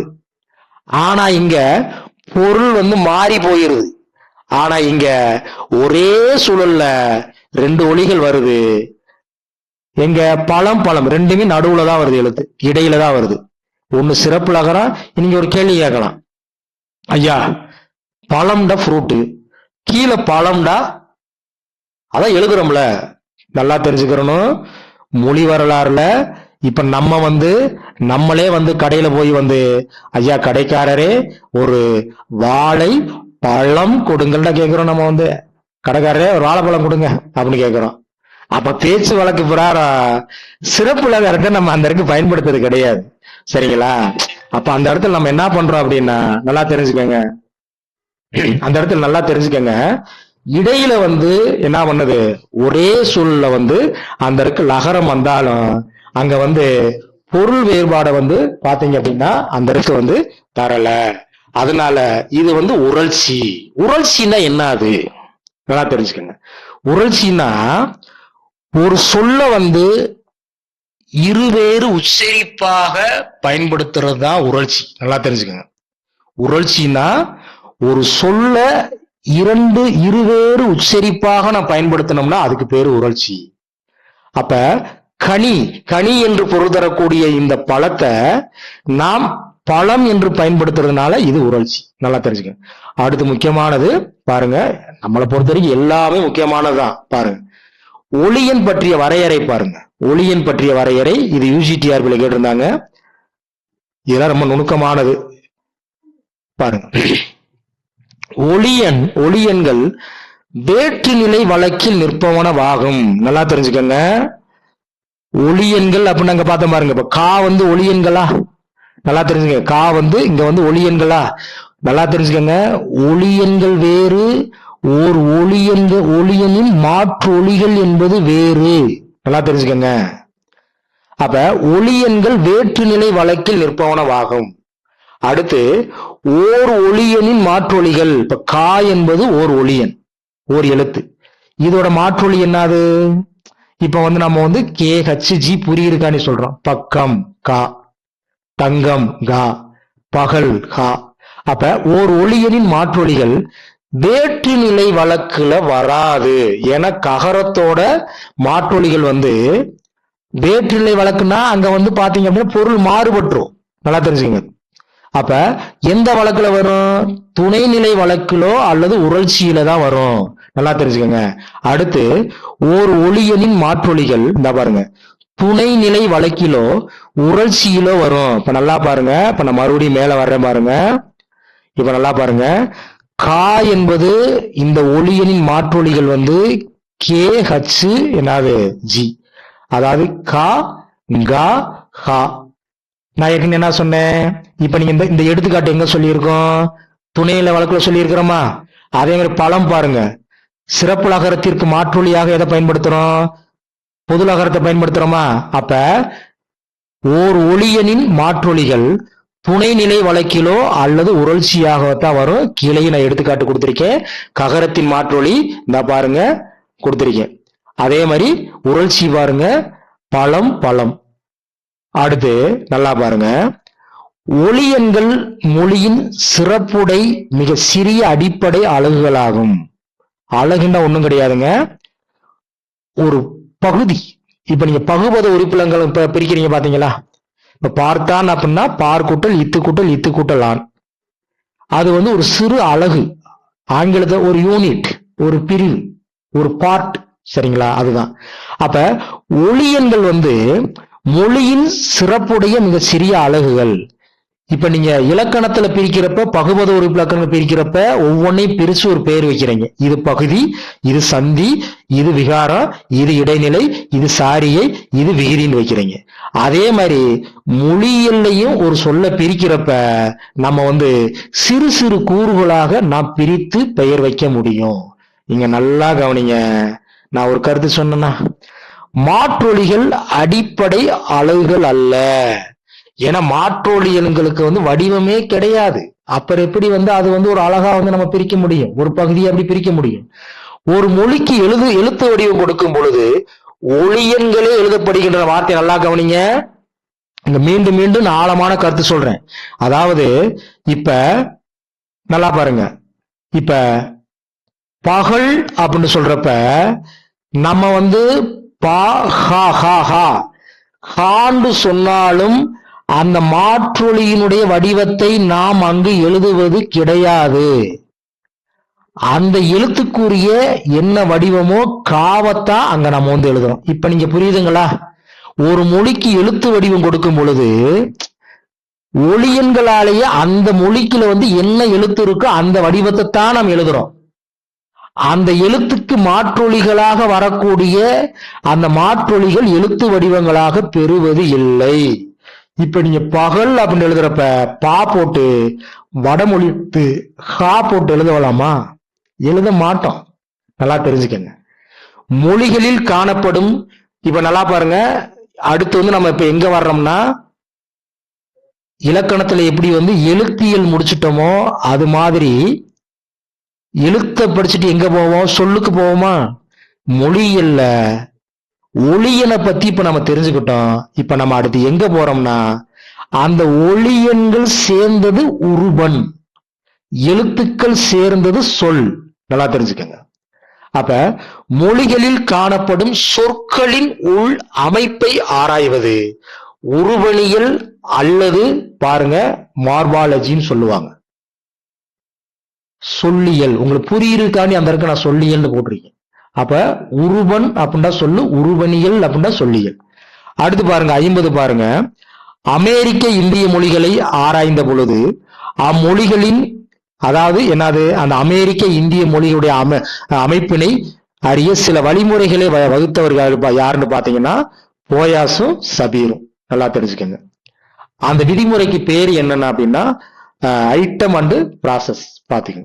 அடுத்து 51 பாருங்க. 51 அமைப்பு மொழியாளர்களான புளூம்ஃபீல்ட், பிளாக் போன்றவர்கள் இம்முறையை உருவாக்கினர். எந்த முறைன்னா சேர்க்கை முறை. இன்னொன்னு தெரிஞ்சுக்கங்க, இங்க சில கருத்துக்கள் நீங்க படிக்காம மொழியியல் தொடர்பான சொற்றொடரை நீங்க படிக்க முடியாது. அங்கைக்கு இங்கைக்கு ஒரு தொடர்பு இருக்கும். சில அடிப்படையான சில கருத்துக்கள் நீங்க தெரியாம அப்படியே நீங்க ஒரு தாவி நீங்க அங்க போனீங்க அப்படின்னா மறுபடியும் இதை தெரிஞ்சாதான் நீங்க படிக்க முடியும். அதனாலதான் நம்மகிட்ட டெமோ கிளாஸ் வந்தவங்க கூட சொன்னாங்க, ஐயா டெமோ கிளாஸ் மொழி வரலாறு நடத்துற ஒரே ஆள் நீங்க தான் சொன்னாங்க. ஏன்னா மொழியியல் வந்துங்க நம்ம புரிஞ்சு படிச்சோம்னா, இதை எனக்கெல்லாம் பிடிச்ச பாடம் இலக்கணம் எனக்கு அதிகமா பிடிக்கும். மொழியியல் வந்து நான் பிஜிடிஆர் படிக்கிறப்ப மொழியெல்லாம் படிக்கவே முடியாதுங்க, அதெல்லாம் கடினங்கண்டாங்க. ஆனா அதெல்லாம் நம்ம வந்து ரொம்ப ரசிச்சு படிக்கக்கூடிய ஒரு பாடமா வந்து மாறிடுச்சு. பாருங்க, அடுத்து பாருங்க, மரபு வழி இலக்கணத்தார் பயன்படுத்திய முறை வந்து நல்லா தெரிஞ்சுக்கிறதுங்க, சொல்லடுக்கு முறை. சரிங்களா? அதென்ன சொல்லடுக்கு முறை? நீங்க தொல்காப்பியர் எடுத்துக்கங்க, நன்னூலார பவனந்தி முனிவர் எடுத்துக்கங்க, அவங்கெல்லாம் வந்து ஒரு இலக்கணத்துல வந்து ஒரு வரையறைய பயன்படுத்தியிருப்பாங்க. நீங்க எழுத்தியல் படிச்சாலும் சரி, எழுத்ததிகாரம் படிச்சாலும் சரி, சொல்லதிகாரம் படிச்சாலும் சரி, அதுல பாத்தீங்க எடுத்துக்கிட்டீங்கன்னா சொல்லடுக்கு முறை பயன்படுத்துவாங்க. அடுத்து உருவனியல் கோட்பாடுகளை வந்து உருவாக்கியவர்கள் வந்து, உருவனியல்னா ஒவ்வொரு இடங்களையும் விளக்கம் கொடுத்திருப்போம். Harris, Bloomfield, Bloch, Hockett, Nida. இந்த ஆண்டுகள்லாம் நீங்க நல்லா பாத்துக்கங்க. இந்த பிஜிடிஆர்பியில கூட ஒரு வருடம் கேட்டிருந்தாங்க. அந்த வருடம் நம்மளுடைய, நான் ஒரு இடத்துல ஒரு இரட்டை அடைப்புக்குறிக்குள்ள எழுதியிருந்தேன், அந்த இதை கேட்டிருக்கிறாங்க. அப்ப நம்ம சும்மா வந்து வருடங்களை கடந்து போயிடக்கூடாது. இப்ப இவங்களை பத்தி வரிசை முறையை வச்சு நம்ம வந்து ஒரு பொறுத்து கேட்கலாம். கீழ்கண்ட மொழியியல் அறிஞர்களை வந்து அந்த காலத்தின் அடிப்படையில வரிசைப்படுத்திக்க கூட கேட்கலாம். அப்ப அந்த இடத்துல ஒரு மதிப்பெண்கள் உங்களுடைய தலை எழுத்த மாத்தும். நல்லா தெரிஞ்சுக்கங்க, ஒரு மதிப்பெண்கள்ல நம்ம 100 தரப்பட்டியல்ல தரவரிசையில பின்னாடி வந்துடும். பாத்துக்கங்க. 54 பாருங்க, குறிப்பு ஹாரிஸ், புளூம்ஃபீல்டு, பிளாக்கு, இதெல்லாம் நீங்க பாத்துக்கங்க. உருவனியலில் உருவன் என்பது பொருள் குறித்து நிற்கும் மிக சிறிய மொழியியல் அழகு. இதெல்லாம் வந்து முக்கியமானது. உருவனியல்ல உருவண்டா என்ன? ஒரு சொல்லு. இப்ப நீங்க பகுபத உறுப்பிலக்கணம் பிரிக்கிறீங்க, பகுபத உறுப்பிலக்கணத்துல அனைத்து உறுப்புகளுக்கும் பொருள் உண்டா இல்லையா? இருக்கு. ஏன்னா பொருள் இருக்கிறதுனாலதான் அதை பகுத்து நம்ம வந்து பிரிக்கிறோம். பொருள் இல்லாததை நம்ம எதுல கொண்டு வந்துடுறோம்? பகாபதத்துல கொண்டு வந்துடுறோம். அந்த பகாபதத்திலையும் பெயர் பகாபத, வினை பகாபத, இடைப்பகாபத, உரிப்பகாபதம். பகுபதத்துல பெயர் பகுபத, வினை பகுபதம் இரண்டாக பிரிக்கிறோம். அப்ப எப்பொழுது ஒரு சொல்லை வந்து நான் பிரிக்கும் பொழுது பொருள் இருக்கின்றதோ அப்பொழுதுதான் பிரிக்க முடியும். இப்ப நீங்க மொழியியல் எடுத்துக்கிட்டீங்கன்னா, உருவனியல்ல வந்து உருவன் என்பது பொருள் குறித்து நிற்கும் மிக சிறிய மொழியியல் அழகு. அழகுன்னா ஒண்ணும் கிடையாது, ஒரு யூனிட், ஒரு பிரிவு, ஒரு பார்ட், ஒரு பகுதி. நல்லா பாருங்க. அடுத்து உருவன் அப்படின்னா பாருங்க, உருவன். இத பத்தி இப்ப நம்ம ஏற்கனவே ஒளியனை பத்தி பார்த்துட்டோம். நம்ம வந்து இப்ப அந்த ஒளியன்கள் சேர்ந்தது உருவன், எழுத்துக்கள் சேர்ந்தது சொல். பாருங்க, ஒரு மொழியில் காணப்படும் பொருளை காட்டும் சின்னஞ்சிறு கூறுகள், அதாவது அலகுகள் தான் உருவன். சரிங்களா? இப்ப இலக்கணத்துல வந்து சொல்லுக்கு நம்ம என்ன விளக்கம் சொல்லுவோம், அதே விளக்கம் தான் இங்க மொழியியல சொல்லி இருக்கிறாங்க. ஓர் எழுத்து தனித்து நின்றோ பிற எழுத்துக்களோடு சேர்ந்து நின்றோ பொருள் தருமாயின் அது சொல் எனப்படும். அதேதான் இங்க ஒரு மொழியில் காணப்படும் பொருளை காட்டக்கூடிய சின்னஞ்சிறு கூறு அழகு, அதான் உருவன். அடுத்து பாருங்க, இந்த உருவனை பத்தி சில தகவல், இதெல்லாம் கூற்றுல வந்து கேட்கலாம். ஏன்னா நீங்க உருவனை பத்தி நம்ம ஆளு என்ன பண்ணிருப்பாங்கன்னா ஒரே வரியில படிச்சுட்டு போயிருவாங்க. உருவண்டா என்னது? ஒரு மொழியில் காணப்படும் பொருளை காட்ட சின்னஞ்சிறு கூறு தான், விட்டு முடிஞ்சு அப்படி நேரம் அப்படியே அடுத்தது போயிருவாங்க. பாருங்க, மொழிகளில் பல்வேறு வாக்கியங்கள் காணப்படுகின்றன. இவ்வாக்கியங்கள் அனைத்தும் பல சொற்களால் உருவானவை. ஆமாங்க, ஒரு வாக்கியத்தை எடுத்துக்கிட்டீங்கன்னா எழுவாயிரம் பெயர் சொல் இருக்கும், வினை சொல் இருக்கும், இடை சொல் இருக்கும், உரி சொல் இருக்கும், சுட்டு பெயர் இருக்கும், வினா பெயர் இருக்கும். சரிங்களா? வியங்கோல் வினைமுற்று இருக்கலாம். எத்தனையோ ஒரு தொடருக்குள்ள வந்து பலவிதமான சொற்கள் உள்ள நிறைஞ்சு கிடக்கலாம். இச்சொற்கள் ஒன்று அல்லது ஒன்றுக்கு மேற்பட்ட உருவங்கள் ஆனவை. இப்ப ஒண்ணும் கிடையாதுங்க, யாராச்சும் எனக்கு சொல்லுங்க. இப்ப அம்மா அழகீட்டு வாய்ப்பாடுல ஒரு கேள்வி கேட்டா நீங்க என்ன சொல்வீங்க? அம்மான்றத எத்தனை அசை இருக்குங்க?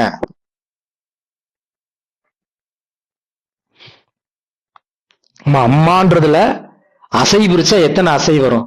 ரெண்டுங்கய்யா. பேசுறது கேக்குதா? யாராச்சும் ஒருத்தர் சொல்லுங்க. இரண்டுங்கய்யா. பேசுறது கேட்கலையாங்க செல்வி அம்மா? ஐயா இரண்டுங்கய்யா. ஐயா கேக்குதுங்கய்யா. 2 அசை வரும். 2 அசை வருங்கய்யா. அம்மான்றதுல எத்தனை அசை இருக்கு? அழகீட்டு வாய்ப்பாடு பிரிங்க. ஐயா நாங்க பேசுறது உங்களுக்கு கேட்கலன்னு நினைக்கிறேங்கய்யா. 2 அசை.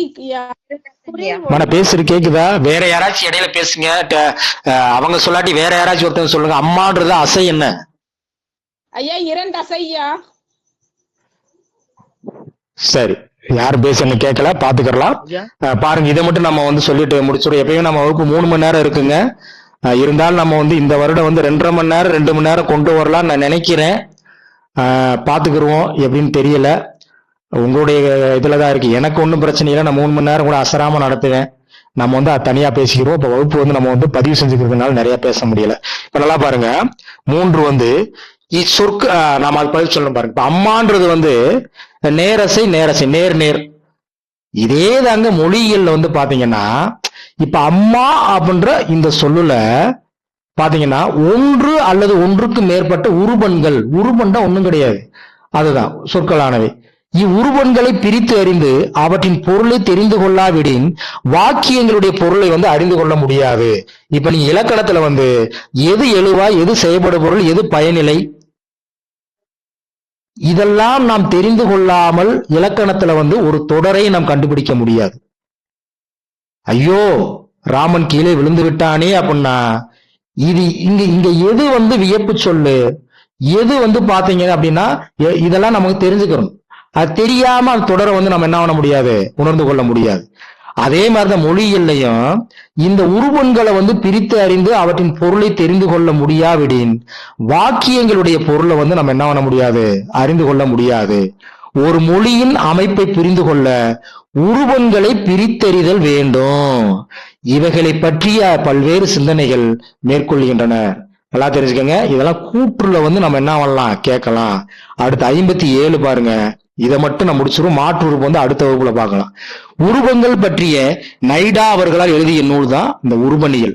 1946 வருடமெல்லாம் ரொம்ப முக்கியமானதுங்க.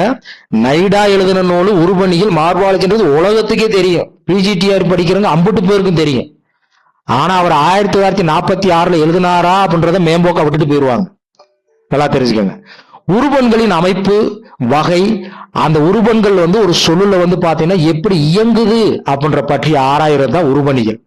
இயல்ந்தாலும் இலக்கணம்னாலும் ஒண்ணுதான். நல்லா தெரிஞ்சுக்கோங்க. இப்ப இதை மட்டும் நீங்க எல்லாம் பாருங்க. இந்த விளக்கம் எல்லாம் உங்க புத்தகத்துல இருக்காதுங்க, பாத்துக்கோங்க. இப்ப கல்லு நெல்லு பொருளுடைய மிக சிறிய உருவன்கள். செய்தான் பாருங்க, செய் கூட்டல் இத்து கூட்டல் ஆண். செய் ஒரு செயலை குறிக்கக்கூடிய வினை. இத்து இறந்த கால உருபன். அடுத்து பாருங்க, ஆண் பாத்தீங்கன்னா ஆண்பாலை உணர்த்தும் உருபன்கள். நல்லா தெரிஞ்சுக்கோங்க. ஆண் இப்ப நான் அந்த வார்த்தை எப்படி பயன்படுத்தேன் பாருங்க. செய் என்பது வினை நிகழ்ச்சியை குறிக்கக்கூடிய ஒரு உருபன். நல்லா தெரிஞ்சுக்கோங்க. பகுபத உறுப்பிலக்கணம் படிக்கிறோமா? இப்ப இங்க எப்படி பதத்தை பயன்படுத்துறோம் பாருங்க. செய் என்பது ஒரு செயலை குறிக்கக்கூடிய, நிகழ்ச்சியை குறிக்கக்கூடிய ஒரு உருவன். இத்துன்றது இறந்த கால உருவன். ஆண் என்பது ஆண்பாலை உணர்த்தக்கூடிய ஒரு உருவன். இதெல்லாம் தனித்தனி உருவன்கள். இப்ப நல்லா கவனிங்க. கண் என்பது ஒரு உருவன், கண்கள் என்பது இரு உருவன். இப்ப கண்கள் நம்ம இலக்கணத்துல இதுல எத்தனை அசை இருக்குன்னு கேட்போம். கண்கள் 2 அசை, நேர் நேர். ஆனா மொழிகள் எப்படி கேட்கிறாங்கன்னு பாருங்க. கண்கள்ல எத்தனை உருவன் வந்திருக்கு? கண்ணுன்றது ஒரு உருவன், கல்லுன்றது ஒரு உருவன். அப்ப 2 உருவன்களை கொண்டிருக்கக்கூடிய என்னது இது ஒரு சொல்லு. தொல்காப்பியத்தில் உருவன் பற்றிய செய்தி இடம்பெறும் அதிகாரம். கேள்வி பாருங்க, இலக்கணத்தை எப்படி படுத்துறாங்க பாருங்க. தொல்காப்பியத்துல உருவன்டா ஒண்ணும் கிடையாது. அவர் சொற்களை பத்தி என்ன பண்ணிருக்கிறாரு, பெயர் சொல், வினைச்சொல், இடைச்சொல், விரிச்சொல். அந்த பெயர் சொல்லை எப்படிலாம் பிரிக்கலாம்? அப்ப இதெல்லாம் எங்க சொல்லியிருக்கிறாரு? அவர் சொல்லதிகாரத்துலதான் சொல்லியிருக்கிறாரு. இப்ப நல்லா கவனிங்க. இப்ப வேறு உருபண்டா என்ன? நீங்க பகுபத உருபலக்கணத்தை சொல்லி கொடுத்துருப்பீங்க மாணவர்களுக்கு. தம்பி, இப்ப கொடுத்தான் அப்படின்னா கொடு கூட்டல் இத்து கூட்டல் இத்து கூட்டல் ஆண். கொடுன்றது அது ஒரு வேர் சொல்லு, அது அடி சொல்லு. இதை மேலும் பிரிக்க முடியாது. அதேதாங்க இங்க வேறு உருபன் மேலும் பிரிக்க முடியாதது. இது எப்படின்னா இலக்கணத்துல பகுதியே போல. அடி உருப்பண்டா பாருங்க, வார்த்தை நல்லா கவனிங்க. இங்க நான் ஏற்கனவே சொல்லியிருக்கேன், வேர் சொல்லுக்கு வேற, வேர் சொல்லால் அடி சொல்லால் ஒண்ணுதான். இப்ப நம்ம இலக்கணத்துல நம்ம பாத்தீங்க அப்படின்னா நம்ம அடி சொல்றதை பயன்படுத்துவோம். ஆனா மொழியியல்ல வேர் சொல்னு பயன்படுத்துவாங்க. ரெண்டுக்குள்ள வேறுபாடுதான். இப்ப நல்லா கவனிங்களேன். அடி உருபன் அப்படின்னா ஒட்டுகளை ஏற்க இடம் தரும் சொல்லுதான் அந்த அடி சொல். இப்ப செய்யுன்றது அடி சொல்லுங்க. இப்ப நான் உங்கள்ட்ட ஒரு கேள்வி கேட்கிறேன். தமிழ் பின்னொட்டு மொழியா முன்னொட்டு மொழியா? தமிழ் ஒட்டுநிலை மொழிதான். அது பின்னொட்டு நிலை மொழி. இப்ப நல்லா தெரிஞ்சுக்கங்க. இப்ப நம்ம செய்யிக்கு முன்னாடி இத்த சேர்க்கிறோமா? செய்யிக்கு முன்னாடி ஆணை சேர்க்கிறோமா? கொடுன்றதுக்கு பின்னாடிதான் நம்ம என்ன பண்ணுவோம்? சில இடைநிலை ஒட்டுக்களை சேர்ப்போம், சாரிய ஒட்டுக்களை சேர்ப்போம். இந்த மாதிரி ஒட்டுக்களை சேர்த்து நம்ம என்ன பண்ணுவோம்? நம்ம அங்க பயன்படுத்துவோம். அப்ப நல்லா கவனிங்க. செய் கூட்டல் இத்து கூட்டல் ஆண். செய்யி அடி உருபன், இத்து பாத்தீங்கன்னா என்னது? இறந்த கால என்னது உருபன். ஆண் பாத்தீங்க அப்படின்னா விகுதியை குறிக்க. இது எல்லாமே ஒட்டுகள். அப்ப நல்லா தெரிஞ்சுக்கணும். செய் என்பது அடி சொல்லுன்னு வச்சுக்கோங்க. இந்த இத்து ஆணு பின்னாடி ஒட்டக்கூடிய ஒட்டுகள். இத்துன்றது அது ஒரு காலத்தை காட்டக்கூடிய ஒரு இறந்த கால ஒட்டு. ஆண் என்பது ஆண்பாலை உணர்த்தக்கூடிய அது ஒரு ஒட்டு. நிறைய தகவல் மொழி வரலாறுல இருக்குங்க. நம்ம இந்த வகுப்புல ஒரு 9-10 பக்கம் பார்த்திருக்கோம் அப்படின்னு வச்சுக்கோங்க. ஒரே ஒரு நிமிஷம்.